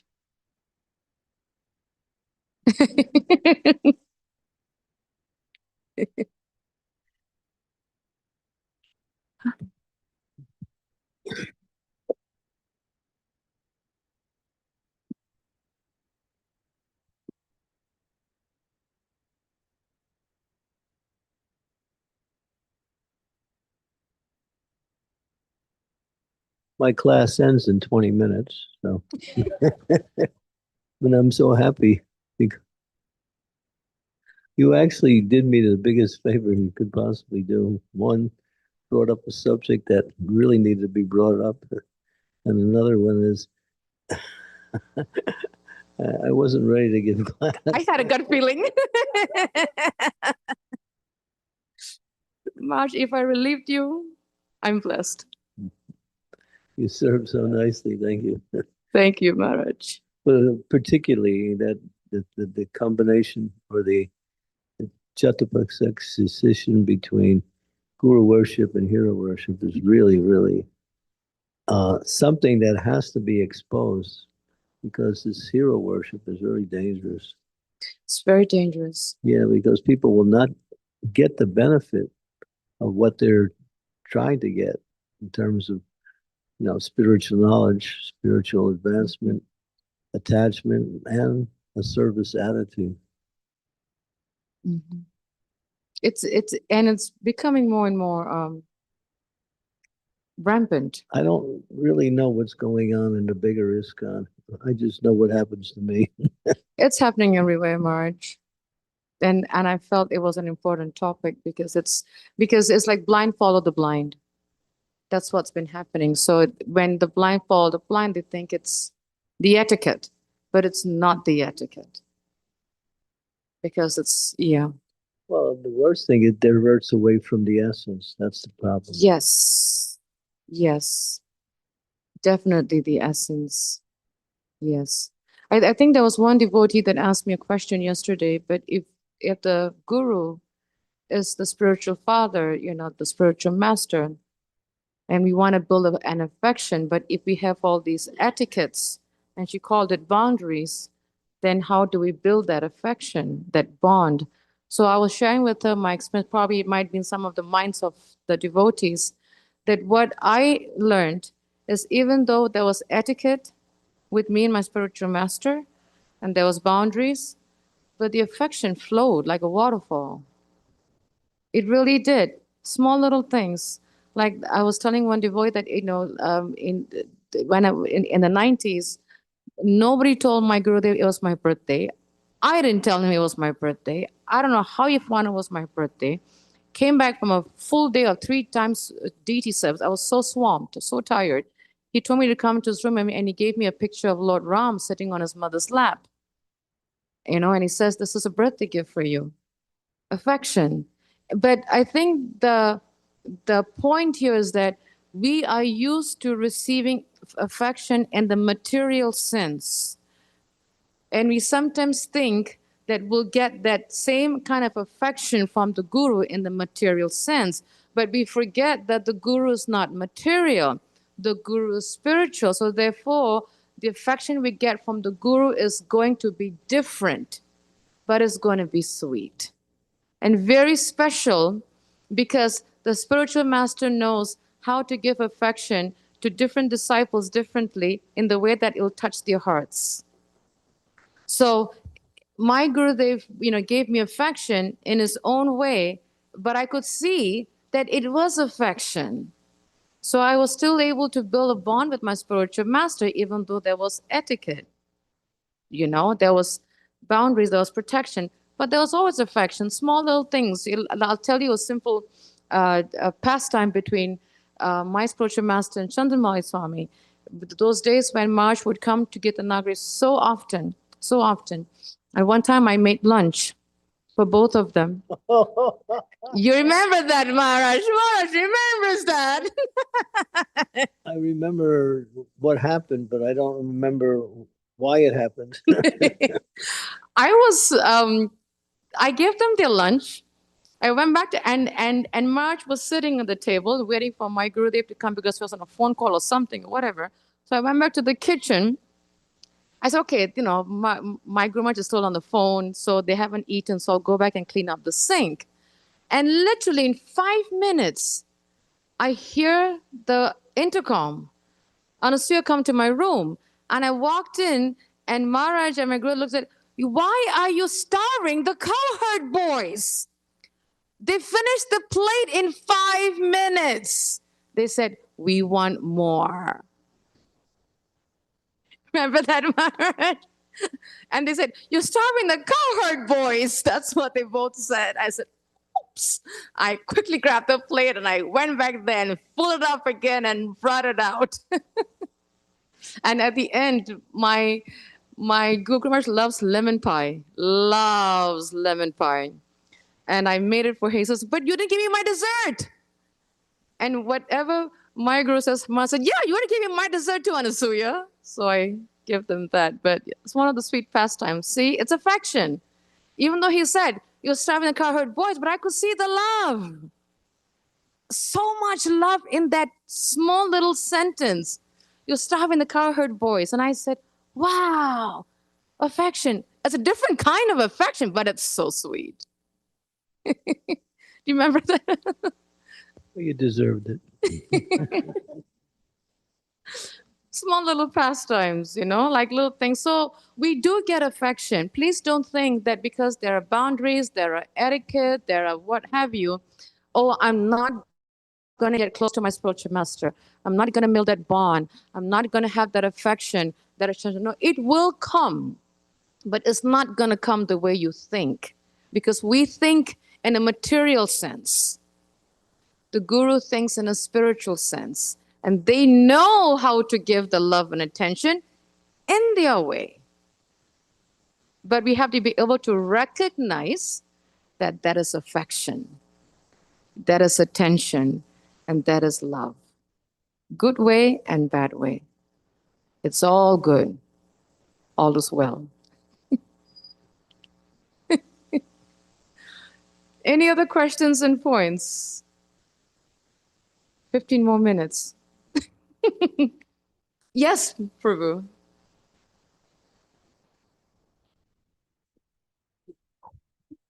Hare Krishna. Hare Mataji. Krishna. Hare Krishna Maharaj. Just a quick Hare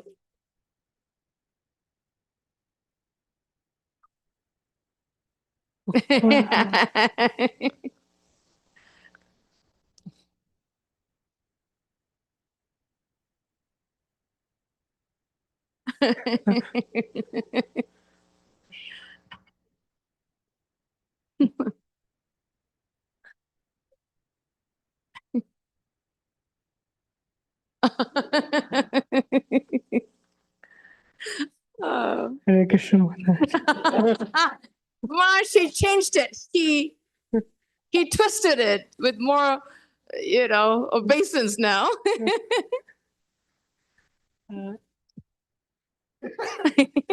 So, Mataji, I have a quick question.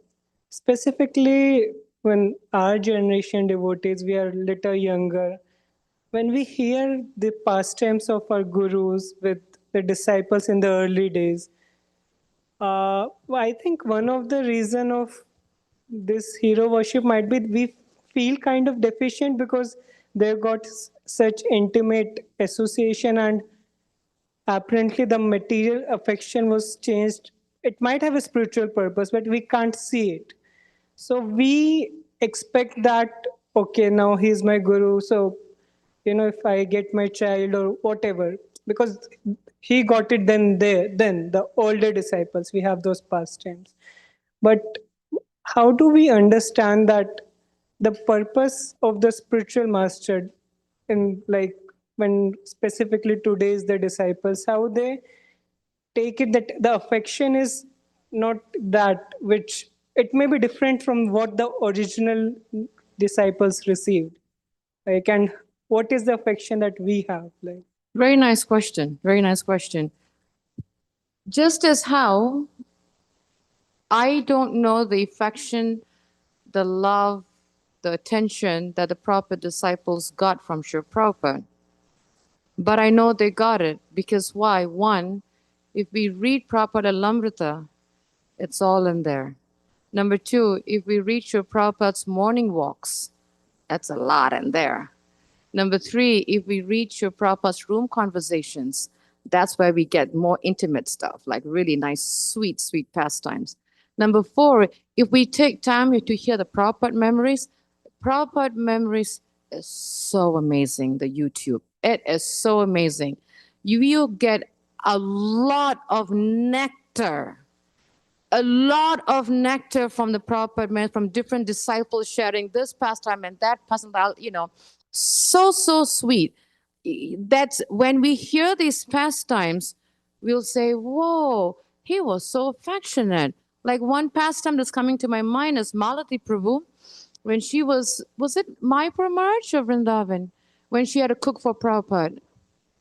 This was in India. of course. India, Yeah. it was yeah. I think it was, Prabhupada was might have been in Bombay. Bombay. Yeah. And Prabhupada had his, few guests come to him with him to have lunch. And Malati Prabhu, Mother Malati, That was Mayapur. Mayapur, thank you, Maharaj. And Mother Malati was cooking lunch for them.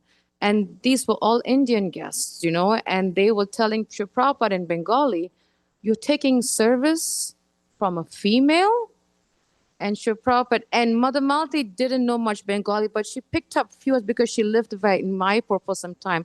We kind of pick up some few words. So she kind of figured out that they were demeaning her, my God, because she's a female, like low class. So what did Sri Prabhupada say? Sri Prabhupada said, she will cut her throat for me and I will cut my throat for her. When we hear that, I was like, whoa. So when we read and when we hear these pastimes, and then we hear it from the lips of the proper disciples who experienced it, you can't help but believe it, because it happened. For example, both my mother's father, my grandfather, passed away before I was born. I heard what my grandfather, who he is, what he is, but does that mean that he didn't exist? He did exist.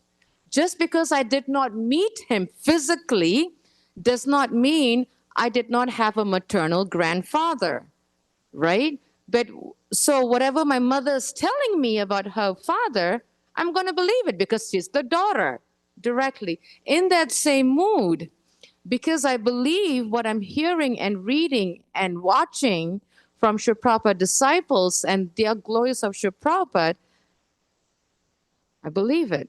So because I've gone through that stage, like when I hear glories of other sannyasis, like I only met Gaur Gunda Maharaj one time for like 1 hour in DC in 1993 when he came. And I haven't met him after that.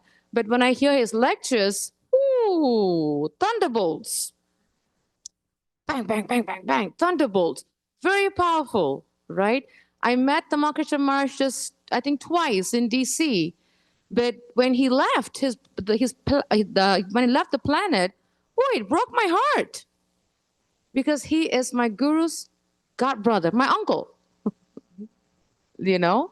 So there are different pastimes like that. So when we hear, I think the key point is when we do more hearing, we do more reading, and watch proper memories, and hear the glories of these great souls, we believe. So it's so powerful.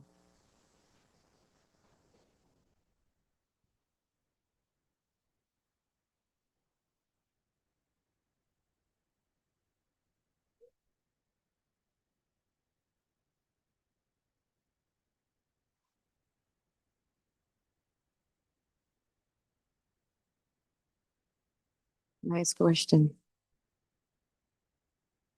Recipient of that mercy. The mercy is coming through.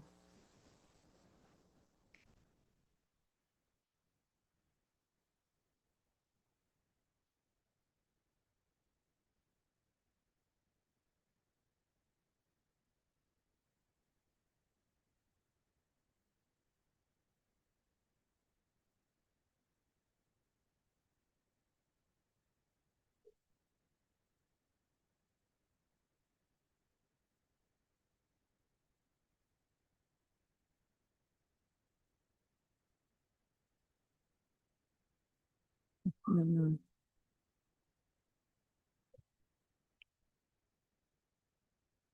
Very nice point. Very nice point. The mercy is flowing. It's flowing through the spiritual master, whether the spiritual master come once a year, twice a year, once in 2 years. The mercy is through flowing, but the mercy flows through hearing the Vani. Okay? The mercy flows from hearing the spiritual master, hearing his instructions. My spiritual master, when he left, before he left this planet, he said to me, not to me, to his disciples, and it's even in a lecture recorded, if you just do YouTube, he says, I will be present more after I leave my body than I am right now. And many of my God family members can testify that we can feel our spiritual master's presence in our lives. We can't see him physically, but he's present, and sometimes we get our solutions from other devotees, and we think, wow, Gurudev, you just spoke to that devotee. Sometimes I get my answers when I'm listening to a lecture, and I say, ding, ding, ding, okay, 2 months, but thank you, Gurudev. I'm appreciating that. You helped me. So the Guru is sending his mercy. We just got to have our radars awake, So then, and the Guru will send his mercy through the devotees, through lectures, through Shiksha gurus, through mentors, to other sannyasis. I'll tell you a pastime for Bhakti Marg Swami. When I was going through a very, very difficult time after my Gurudev left the planet, very difficult. Many of us were struggling. As they say, when Acharya leaves, there's always chaos. It was very, very difficult for me to one point that I was even in depression for a few months, almost 6 months. And I was just always sad and morose because when my Gurudev left, I felt like a part of me just went with him. It was torturous, it was painful. And I tried to live, but it was getting difficult. And I remember Bhakti Marg Swami was visiting Gitanagari, and he stayed with us for 7 days. And I don't know what made him, the morning that he was going to leave to go back to Canada, at 5:30 in the morning, he knocked my room door, and he told me, can I speak with both of you, me and my husband? We were going through a very difficult time at the time. And we sat before, and I said, Maharaj, can I brush my teeth? He says, don't brush your teeth, just come. I'm like, oh, God. So I had to quickly wash my mouth so it doesn't stink so bad, So I sat before Bhakti Marg Swami, me and my husband. We poured, because for 2 years, 2008, for 4 years, 4 to 5 years, fighting, so much confusion, going through a difficult time. And after 5 years, Bhakti Marg Swami comes, and that morning he says, I want to speak with both of you. And we spent 2 hours with him. My husband and I cried, and Bhakti Marg Swami cried with us. And he says, and he made a very powerful statement. He said, your spiritual master is missing you. Please, he wants you back. Because at that time, I was going through a very difficult time. I had to step away from my services, my DT service. I was still chanting, reading, but not my services. It was such a difficult time. He wants you back. And he says, I went to his samadhi, and he told me to call you back. And I believe Bhakti Marg Swami. The mercy flowed to someone else. Until today, whenever I see Bhakti Marg Swami, I saw him last month in our Rath Yatra. And whenever I see him, I said, Marj, thank you for saving me. You gave me rebirth. You gave me to live again. So I strongly believe that the mercy is still flowing from my spiritual master to his disciples, to his God brothers. And when Bhakti Marg Swami told that, I had no doubt that my Gurudev did speak to him, and the mercy flowed. Whenever I see any of the sannyasis, when I see Chandramaya Swami, I can feel mercy flowing through him. It's because of him that I'm here. That's my Guru's mercy. So my Guru is acting, and he says, when I'm absent, I'm going to work in different ways. So the Guru will be present. The main thing that we have to do is just make sure that we have our connection with the Guru very strong. That's it. If you think of Srila Prabhupada said, my Guru was never absent. He's always with me. When he came to America, he says, my Guru never left me.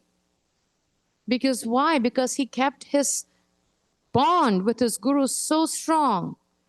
Every time he was praying to his guru, talking to his guru, crying to his spiritual master, thinking about his spiritual master. So he kept that relationship alive. Srila Prabhupada did it. He's the living example. And if you were to ask any of the sannyasis in today's time, any of the proper disciple, which I normally do, but what kept you going after Prabhupada left? I ask anytime I meet a Prabhupada disciple, I ask them, what kept you going after Prabhupada left? When I went to New Vrindavan a couple of years ago for meetings, and Kuladri Prabhu and his wife took us on a tour took the leaders for a tour of the old Vrindavan. And Kuladri Prabhu, proper disciple, and his wife was also a proper disciple. They both shared the glories of how they joined New Vrindavan. Blew my mind. If you guys haven't been on that tour to New Vrindavan, please go. It's going to blow your mind. So at the end, I had tears in my eyes. I went to Kuladri Prabhu and I went to his wife. I said, Prabhu, can I please touch your feet? I just need that mercy because you have so much, devotion to your spiritual master that I want that so I don't forget my guru. He says, don't worry, you have it. And I asked them, I said, what made you stay in New Vrindavan? He says, because we love Srila Prabhupada. That's it. We have to believe that the Guru loves us, whether he's physically present or not. If we believe that the Guru loves us, there's nothing to worry. The connection is there. The connection is there. I mean, when these proper disciples, it's my obeisances to them. They went through more separation from Srila Prabhupada than I did. They went through more. And look at them today. We have living examples in our movement of Srila Prabhupada disciples. Some of them never even saw Srila Prabhupada. Some only one time. Only one time. Balabhadra Prabhu in Atlanta, he said, I only saw Prabhupada twice. Look at him now. He's a fiery preacher. He's doing book distribution in one side of Atlanta where it's real ghetto. Amazing. And when he gives his books out, being black body, he would tell, do you want to see who is my father? Shows a picture of Prabhupada. This is my father. He'll turn the book, this is my father, Srila Prabhupada. Really? He's Indian. No, but he's my father. When we hear such pastimes of his proper disciples, it gives us hope and belief and faith that we can make it. We just have to make time to hear from the seniors, the proper disciples, what they went through. The same Balabhadra Prabhu was put into jail for book distribution. How many of us have been to jail for book distribution? No one. He went to jail. I asked him, I said, Prabhu, how was it? It was great, Anasuya. So what did you do? Oh, we did Harinam in the jail. The jailer couldn't handle it. They said, next morning, please leave. When you hear these pastimes, you say, wow, look at their faith in the Guru. So when we see that faith in their spiritual master, we ask them, please bless me that I can have that faith in my spiritual master and I can be strong like you to carry on Prabhupada's mission. And they will say, Tatastu. That's it. I only had 10 years with my spiritual master. It's a very short time. He left at a very early age. I only had 10 years with him. It's not a whole lot. Many devotees have 30 years with Radhanath Swami, 40 years with Jayapataka Swami. I only had 10 years. If you compare me to others, mine is nothing. I hope that helped. I don't know, but I tried my best. Yeah.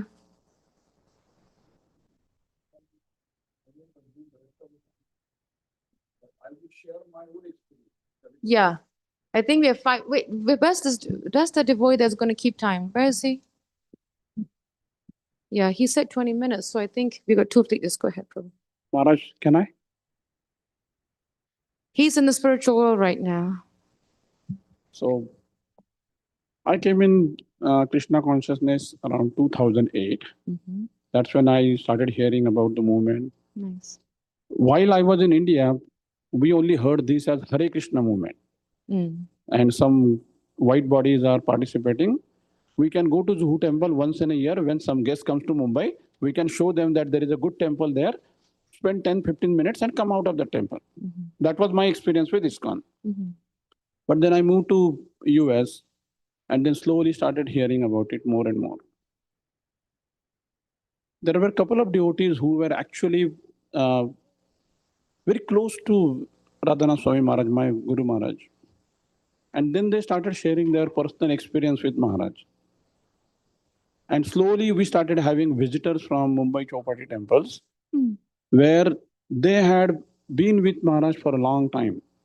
Those were the days when Maharaj led the yatras to various places with only 100 people. And then he used to sit among the people and give the katha, the leela and everything. And slowly I started getting attracted to Guru Maharaj. Nice. And at one point, we as a family decided to take shelter from him. Haribo. Now he doesn't know anything, but we are mentally preparing that we will try to go on that path. And then suddenly my head started popping up because, yeah, I'm also taking a shelter from Radhanath Maharaj. Mhm. 2012, Gaur Purnima, I was in Mumbai. Mhm. I used to stay in Thane, but the temple is in long distance from Thane. So I think, okay, if I go start at 7 o'clock in the morning, maybe I will go there before morning lecture of Maharaj and I will be able to see Maharaj. I went there, but I was in a third hall where I was seeing him on a TV. Because the devotees were there from 4 o'clock in the morning. So I'm thinking, okay, I need to at least show my face to him. So that me moment, right? Yes. So I'm trying to go wherever Maharaj is going, but he's surrounded by hundreds of people. Mhm. And end of the day, I'm thinking, is my decision right of taking shelter from this person who is not able to even give me a minute? And then some introspection happened. With Maharaja's mercy, got initiated in 2013. But then realized that Maharaj is at certain level, and I cannot expect the same level of relationship which was built over a period of 20, 25 years. So why chose one another path? I said, if I'm not able to get Maharaja's personal time, but my heart is still looking for that, I have a way to solve that problem. And the problem was treat Maharaja's disciple, Maharaja's God brothers, whoever is serving Srila Prabhupada's movement at an equal level to him. And then welcome them at our house, serve them whenever they come to Charlotte, and then treat them even better than Maharaj so that I get the satisfaction of serving my Maharaj directly. That's how it's supposed to be. And that has really solved the problem and also quenched that thirst that, okay, I don't get time from my Maharaj, but how do I fill that gap which I can really fulfill? So I felt, Prabhu, yes, we will not get time because the days have changed. Now there are thousands of disciples everywhere in the world, and we may not get his time the way Mataji has probably got some time, right? But then we can use that particular aspect and turn that into a solution for ourselves. That is more pleasing to the spiritual master. When we serve his God brothers and God sisters, their God siblings, the way we would serve our spiritual master. See, like when we get on the altar, for those of us who are pujaris, when we get on the altar to do deity service, we offer every article to the Guru first. And then the Guru will offer it to the Parampara.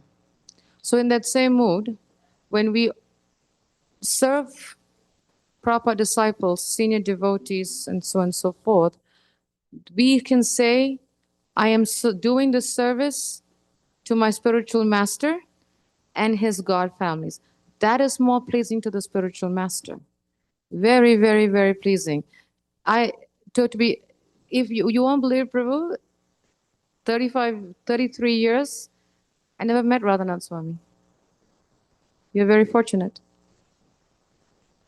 Now coming to the My God family has met Radhanath Swami. I never met him in person. And the reason being is one is I was not trained to go up and say Haribol March, that's not my culture, you know, my training. Number two is I just offer my businesses from afar.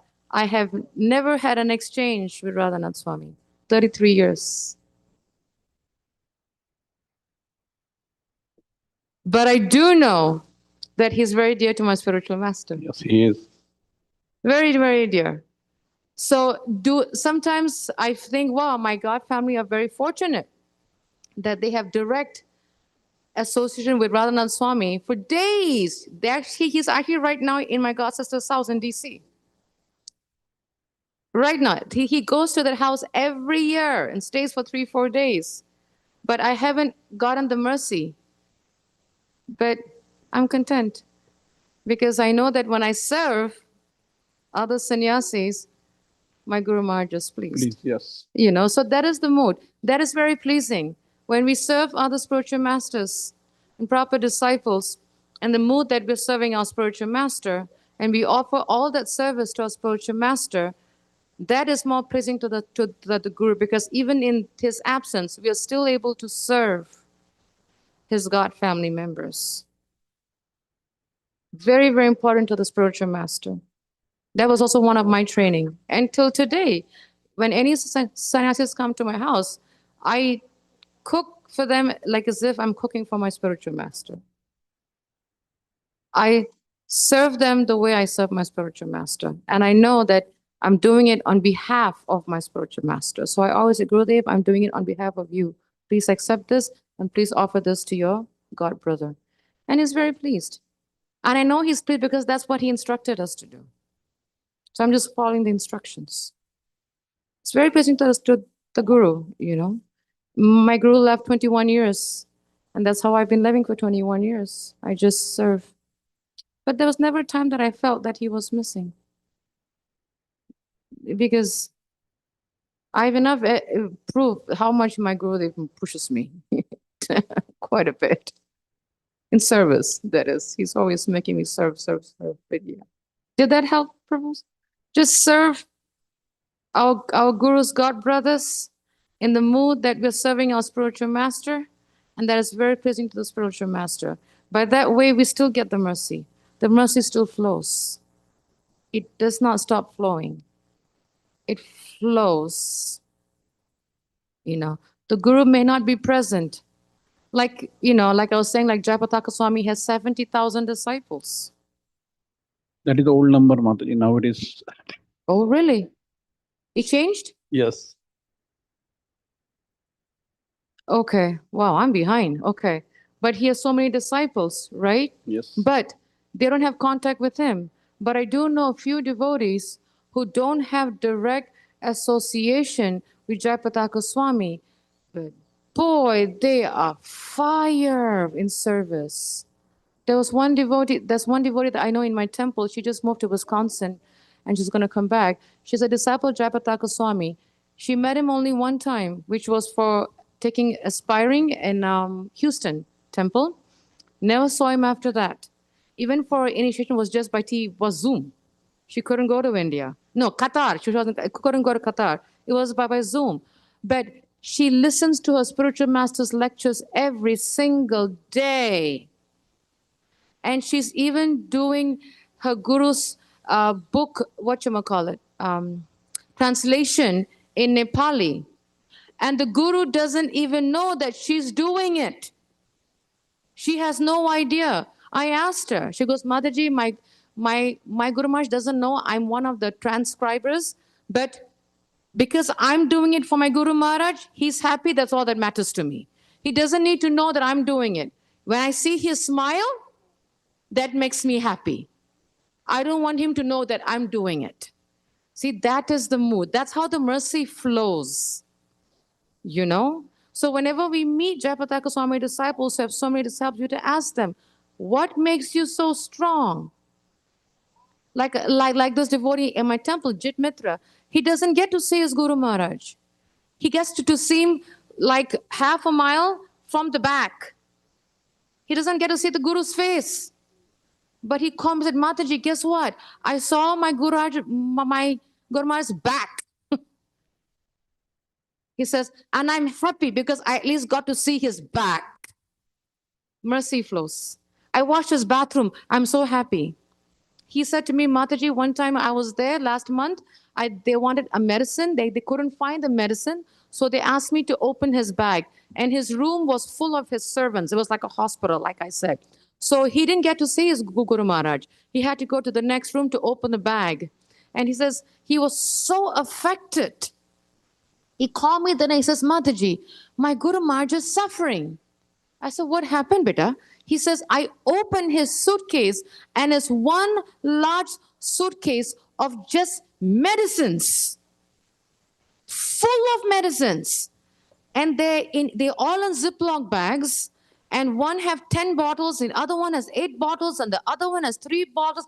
He says, Mataji, I need to serve my spiritual master more. No one-on-one. None.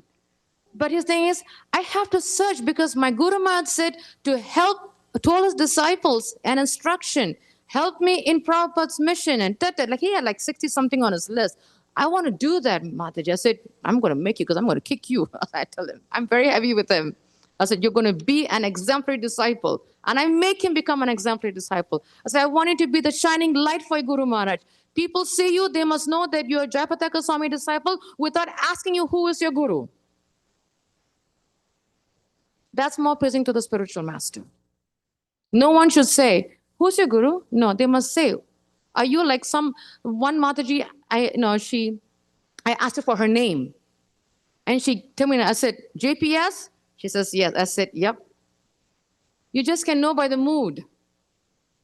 That, when we have that mood, then we know that we have pleased our spiritual master. Said that we have not pleased. We are being an example for our Guru that's pleasing to our spiritual master.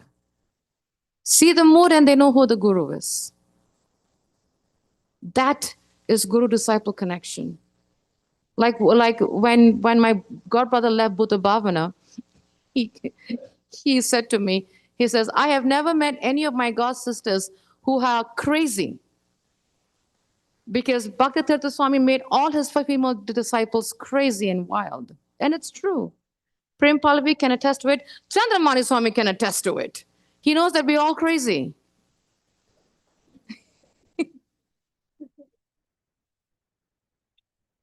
Krishna. And my Guru Maharaj said, if you want to succeed in Krishna consciousness and ISKCON, you have to be crazy. If you're not crazy, you're not going to make it in Krishna consciousness. Because why? Because Krishna is crazy. He's wild. He's a prankster. He likes to steal. He likes to steal your clothes. He likes to pull your hair. So we have to keep up with Krishna's, naughtiness. So we have to be crazy. That's what he said, Maharaj. Bhaktivedanta Swami said, you got to be crazy. If not, you're not going to fit in. That's what he said. I hope that helped. But that's the best that I could share from my realization of how the mercy flows from the spiritual master. Vibhu Chaitanya Prabhu, I can feel the energy from you telling you, Mataji, shut up. No. I'm messing with you. I'm messing with you, Prabhu. I'm sorry. I'm just messing with you. I'm trying to crack a joke. That's it. I only do what Maharaj tells me to do. It's so... I'm just messing with you, Prabhu. No. I'm sorry. Didn't mean to put you in the spot. Just messing with you. Had to throw some humor so that everybody can laugh. Because that was an intense discussion. Shil Prabhupada ki Jai, Maharaj. Ki jai, ki jai. Haribol. I passed the test, Maharaj. Flying colors. Thank you. Thank you, Maharaj.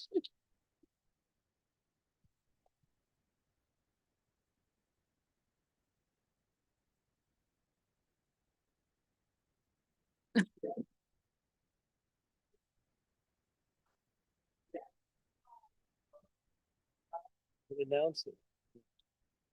You announce. Hare Krishna. We will start our Gaur Aarti. It will be led by His Holiness Chandramauli Swami Maharaj. Dunga.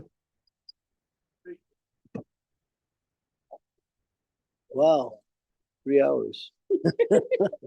You're just getting going too.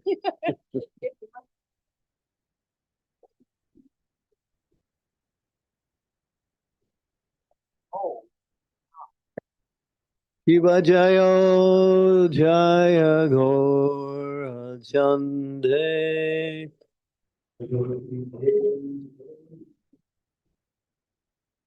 Shiva Jayo.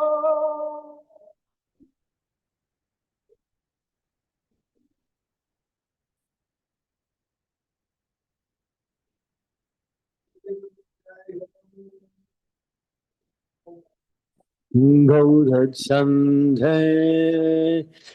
Aruti ke soham. Oh.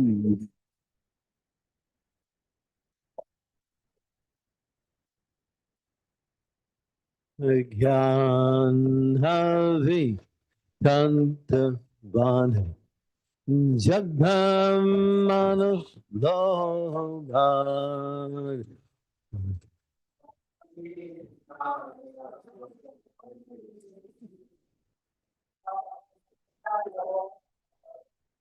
Rakini Aichan Bame Gudaran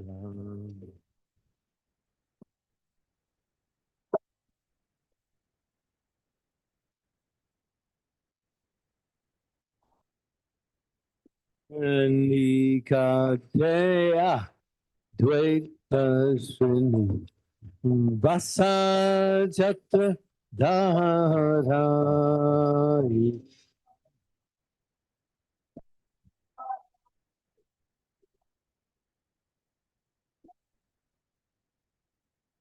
O see Aching Gaura Jahan Ratma Simhan Sahari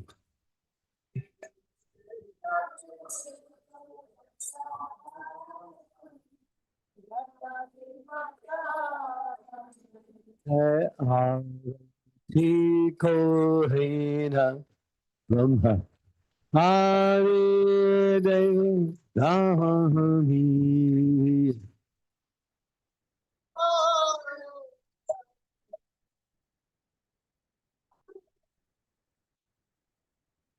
Hari Hari Hari Kori Chamaradu Nayan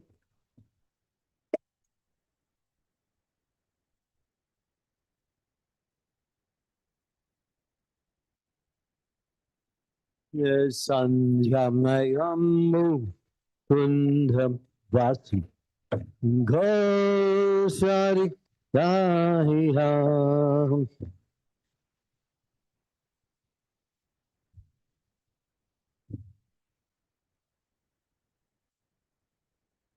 Santa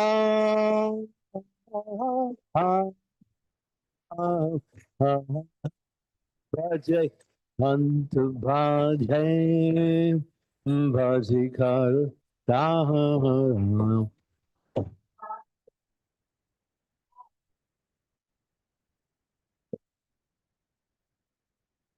Santa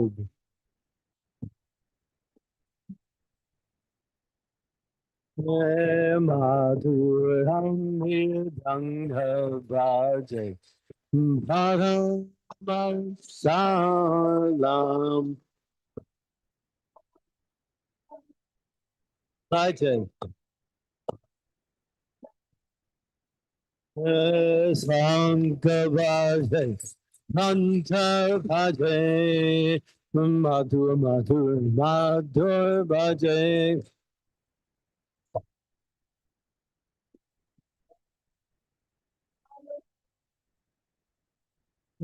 Sangha Bhaje Kanta bhaje, madhur madhur madhur bhaje.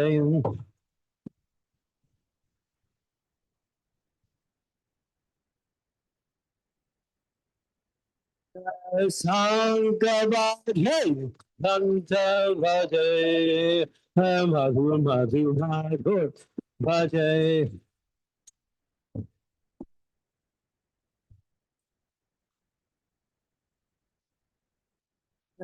Sankabhaje, Kanta bhaje, madhur madhur madhur bhaje.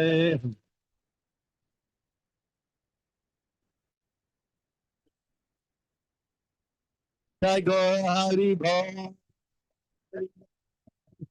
Hari Bol, Hari Bol.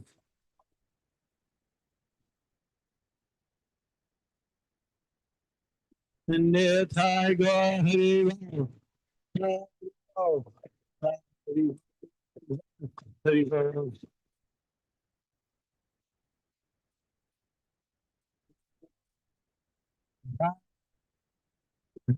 Nithai, Goran Nithai, Goran Nithai, Goran Nithai.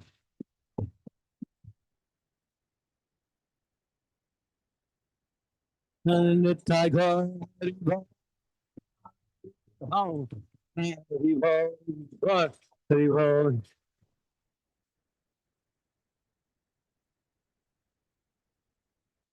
Bahu Koti Chandra Jini Bhavana Bhavana.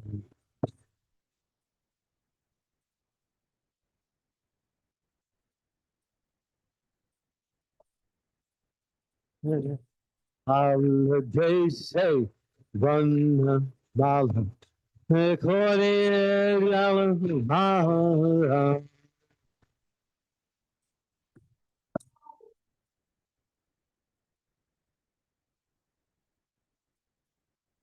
Viva Sukha Sadha Premi Gaga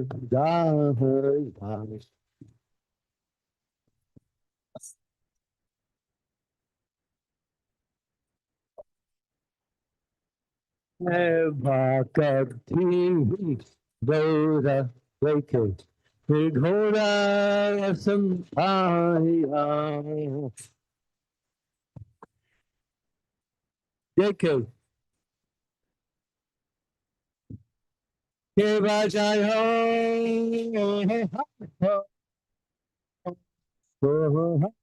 Jai Bodha Chande Aruti Kesola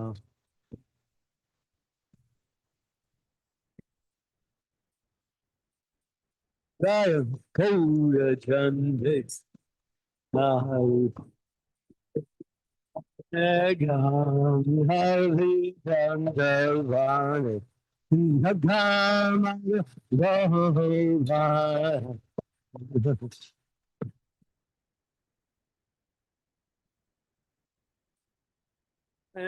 Gorangaya Hoti Sobha Jagadanum Nandalova Goranga Gorangaya Hoti Sobha Jagadanum Nandalova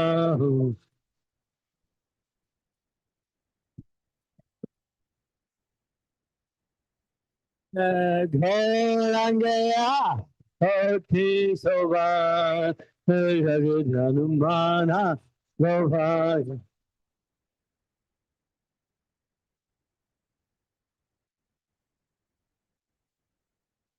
Patita Pavana Kaurahari Bhaja Bhaja Bhaja Bhavi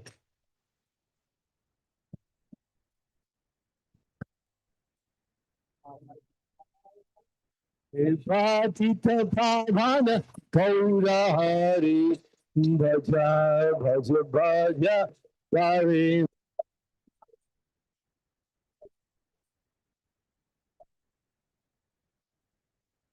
Hari Bol. Hari Bol. Yes, Hari Bol.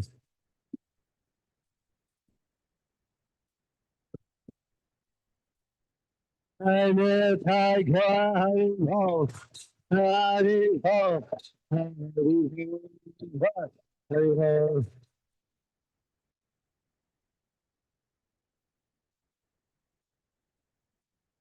Jai Sri Krishna, Jai Chaitanya, Prabhu Nityananda, Sri Advaita, Gadadadar Sivasari, Gaura Govinda,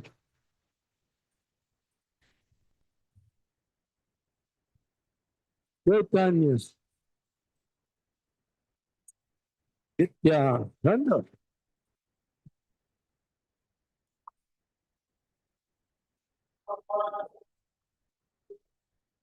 Jai Sri Krishna, Jai Chaitanya, Prabhu Nityananda, Sri Advaita, Gadadadar Sivasari, Govinda,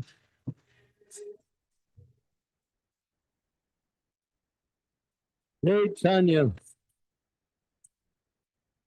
Hey, Nida, Gadadadar Sivasari. Jai Sri Krishna, Jai Chaitanya, Prabhu Nityananda, Sri Advaita, Gadadadar Sivasari, Govinda,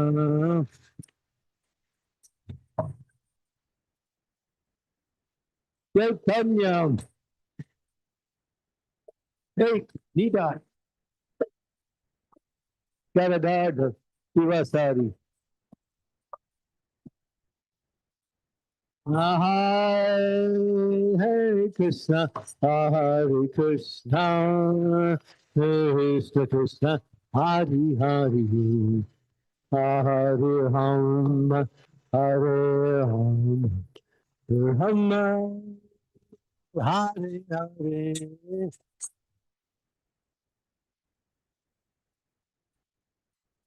Krishna,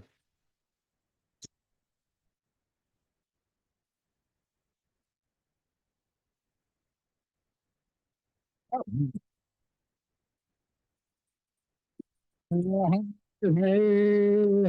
Krishna, Hare Krishna, Krishna Krishna, Hare Hare, Hare Rama, Hare Rama, Hare Hare.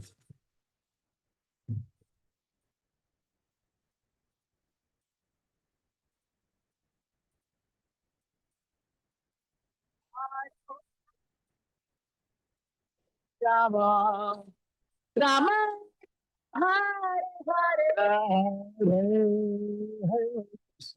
Hare Krishna, Krishna Krishna, Hare Hare, Hare Rama, Hare Rama, Hare Hare.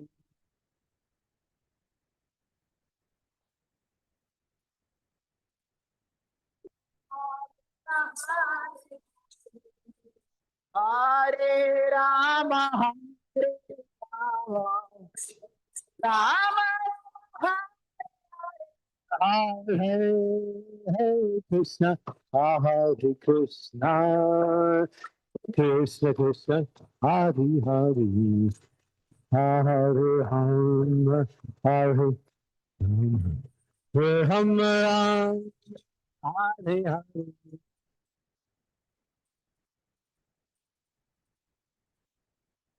Krishna, Rama.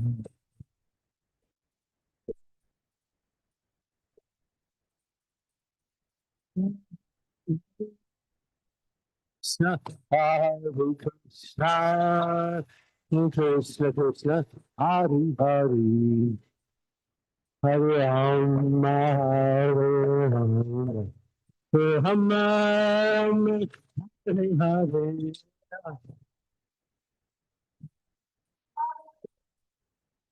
Krishna, I see that.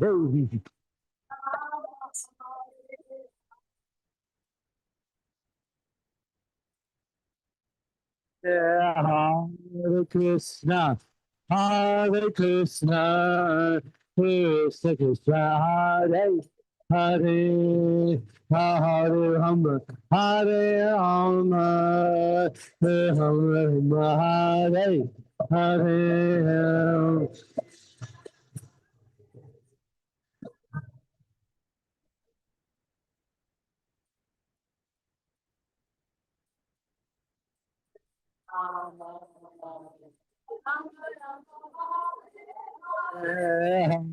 Hare Krishna, Hare Krishna, Krishna Krishna, Hare Hare, Hare Rama, Hare Rama, Rama, Hare Hare.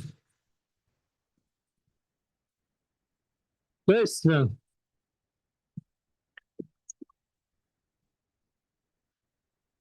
Hare Rama, Rama Rama, Hare Hare, Hare Krishna, Hare Krishna, Krishna Krishna, Hare Hare, Hare Rama, Hare Rama, Rama, Hare Hare. Krishna.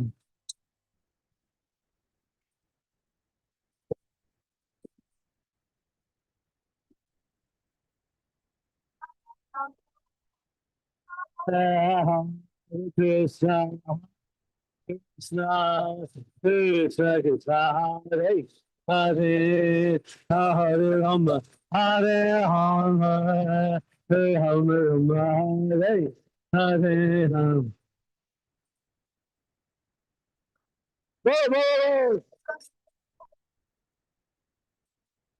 Hare Rama, Hare Rama, Rama, Hare Hare Krishna, Hare Krishna, Krishna Krishna, Hare Hare, Hare Rama, Hare Rama, Rama, Hare Hare. Krishna, Gauranga, hey Gauranga. Hare Krishna, Hare Krishna, Krishna Hare Hare, Hare Rama, Hare Rama, Rama Rama, Hare Hare. Hare Rama, Hare Krishna, Hare Krishna, Hare Krishna, Hare Hare, Hare Rama, Hare Rama, Rama Rama, Hare Hare.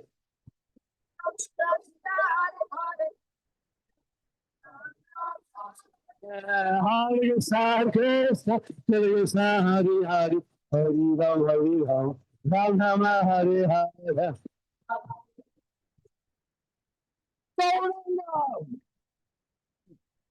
Hare Krishna, Hare Krishna, Hare Krishna, Hare Ram, Hare Ram, Ram Rama, Hare Hare.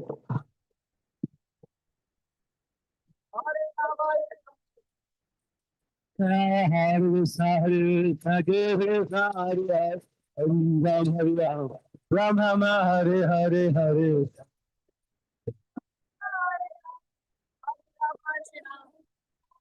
Hare Krishna, Hare Krishna, Krishna Hare Hare, Hare Ram, Hare Ram, Ram Rama, Hare Hare.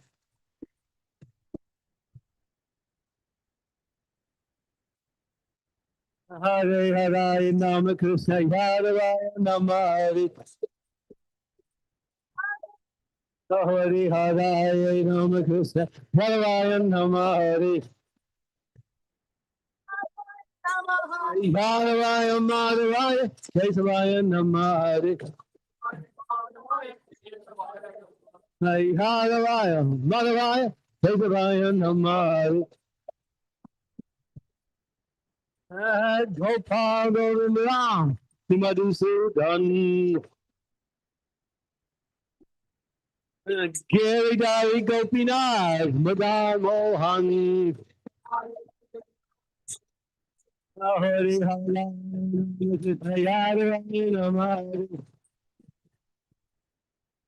Hari Hari Nama Krishna Bharavaya Nama Hari Bharavaya Madhavaya Kesavaya Nama Hari Gopal Govinda Ram Madhusudan Giri Dari Gopinath Madan Mohan Hey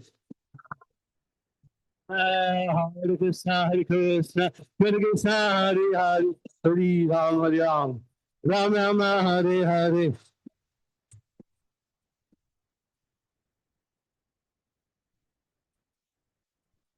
Hare Krishna Krishna Hare Hare Hare Ram Hare Ram Ram Ram Hare Hare Whoa, whoa, whoa. Hare Krishna Krishna Hare Hare Hare Ram Hare Ram Ram Rama Hare Hare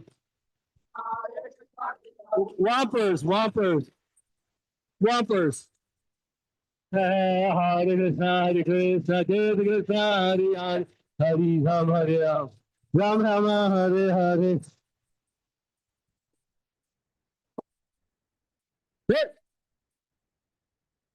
Hare Krishna Krishna Krishna Hare Hare Hare Ram Hare Ram Ram Rama Hare Hare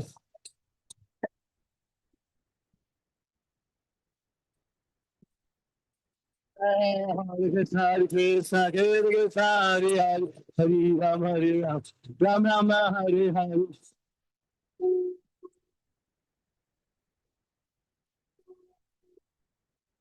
Hare Krishna Krishna Krishna Hare Hare Hare Ram Hare Ram Ram Rama Hare Hare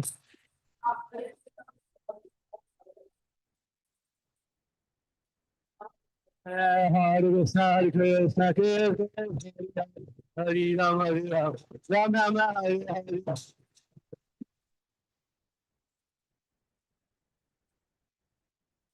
Hare Krishna Krishna Krishna Hare Hare Hare Ram Hare Ram Ram Rama Hare Hare Hare Krishna Krishna Krishna Hare Hare Hare Ram Hare Ram Ram Rama Hare Hare Krishna Krishna Krishna Hare Hare Hare Ram Hare Ram Ram Rama Hare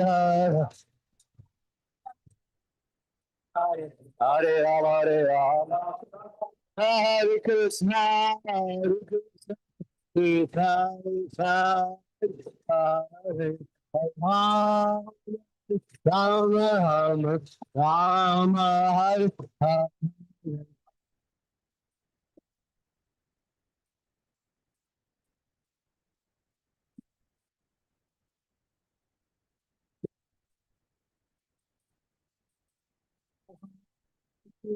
Krishna Krishna Krishna Krishna Hare Hare Ram Ram Ram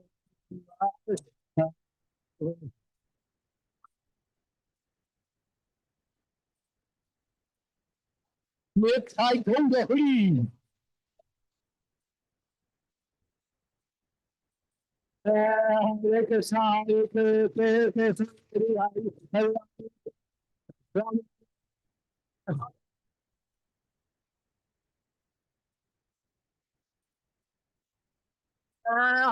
Swami Krishna Hare Swami Hare Hare Ram Hare Ram Ram Ram Hare Hare Hare Krishna Krishna Krishna Hare Hare Hare Ram Ram Ram Hare Swami Krishna Hare Swami Hare Hare Ram Hare Ram Ram Hare Hare Krishna Hare Krishna Krishna Krishna Hare Hare Hare Ram Ram Hare Hare Govinda Govinda Govinda Govinda Govinda Govinda Govinda Govinda Nityananda Nityananda Nityananda Nityananda Nityananda Nityananda Nityananda Nityananda Nityananda Nityananda Nityananda Oh, Nitai Gauranga, Nitai Gauranga. Nitai, Nitai, Nitai, Nitai, Nitai Gauranga. Nitai, Nitai, Nitai, Nitai, Nitai Gauranga. Jaya Satinandana, Jaya Satinandana. Jaya Satinandana, Jaya Satinandana. Nitai Gauranga Jaya, Nitai Gauranga. Nitai Gauranga, Gaurahari. Gaura, Gaura, Gaurahari. Hey, Gaura, Gaura, Gaura, Gaura, Gaurahari. Hey, Gaura, Gaura. Jaya Satinandana, Gaurahari. Jaya Satinandana, Gaurahari. Nitai Gauranga Jaya, Nitai Gauranga. Hare Krishna, Hare Krishna, Hare Krishna, Hare Hare, Hare Rama, Rama Rama, Hare Hare.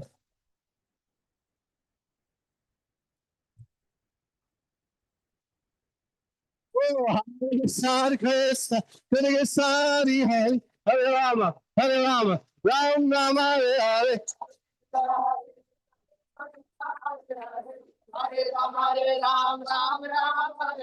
Hare Krishna, Hare Krishna, Hare Krishna, Hare Hare, Hare Rama, Rama Hare Hare.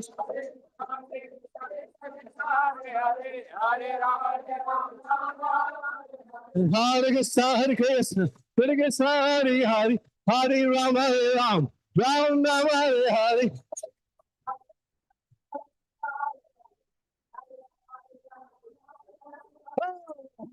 Hare Krishna, Hare Krishna, Hare Hare, Hare Rama, Hare Hare. Come on, guys, get out of there. Dance, dance. Hare Krishna, Hare Krishna, Krishna Krishna, Hare Hare, Hare Rama, Rama Hare Hare.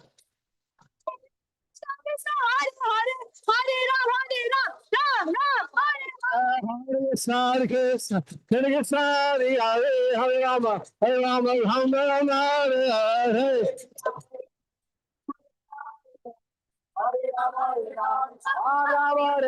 Hare Krishna, Krishna Krishna, Hare Hare, Hare Rama, Rama Hare Hare. Hare Krishna, Krishna Krishna, Hare Hare, Hare Rama, Rama Hare Hare.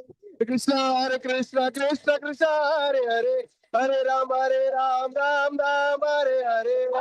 Hare Krishna, Krishna Hare Hare Rama, Rama. Oh, Hare Krishna, Krishna Krishna, Hare Hare, Hare Rama, Rama Hare Hare. Teach these guys how to dance. Hare Krishna, Krishna Krishna, Hare Hare, Hare Rama, Rama Hare Hare. Oh, Hare Krishna, Krishna Hare Hare, Hare Rama, Rama Rama Hare Hare.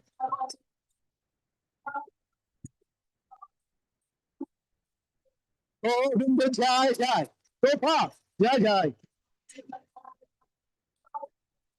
Govinda Jai Jai. Gopal Jai Jai. Radha Ramana Hari Govinda Jai Jai. Radha Ramana Hari Govinda Jai Jai. Radha Ramana Hari Govinda Jai Jaya. Radha Ramana Hari Govinda Jai Jai. Oh, Govinda Jai Jai. Gopal Jai Jai. Govinda Jai Jai. Gopal Jai Jai. Follow him. Govinda Jai Jai. Gopal Jai Jai. Hari. Govinda Jai Jai. Shri Shri Radha Ramana Hari. Govinda Jai Jai. Hare Krishna, Krishna, Krishna, Hare Hare, Hare Ram, Hare Ram, Ram Ram, Hare Hare. Hare Krishna,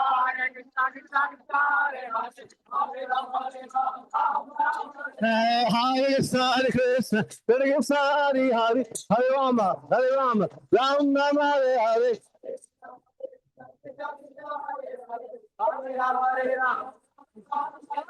Hare Krishna, Krishna Krishna, Hare Hare, Hare Ram, Ram Ram, Hare Hare. Hare Hare Ram, Hare Ram. Hare Krishna, Krishna Krishna, Hare Hare, Hare Ram, Ram Ram, Hare Hare.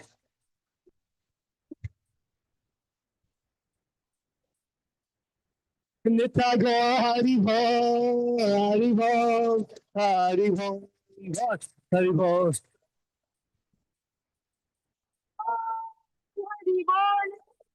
Nitya Go Hari Bol.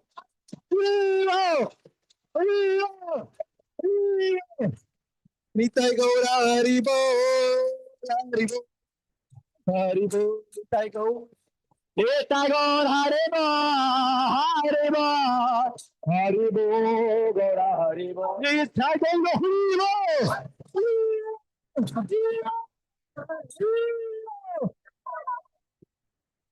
Hari Bol, Hari Bol, Hari Bol, Nitya Go Hari Bol.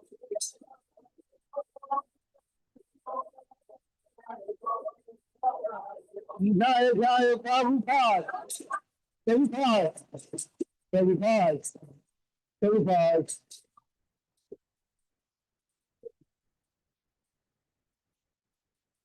Jai Jai Prabhupada, Prabhupada, Prabhupada,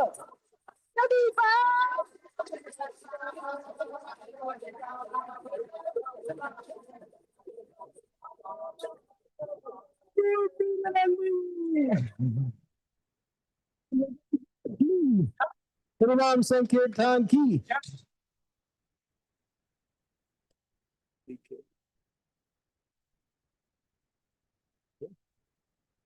Go ahead. Can you think of more of the end? Krishna, Hare Krishna,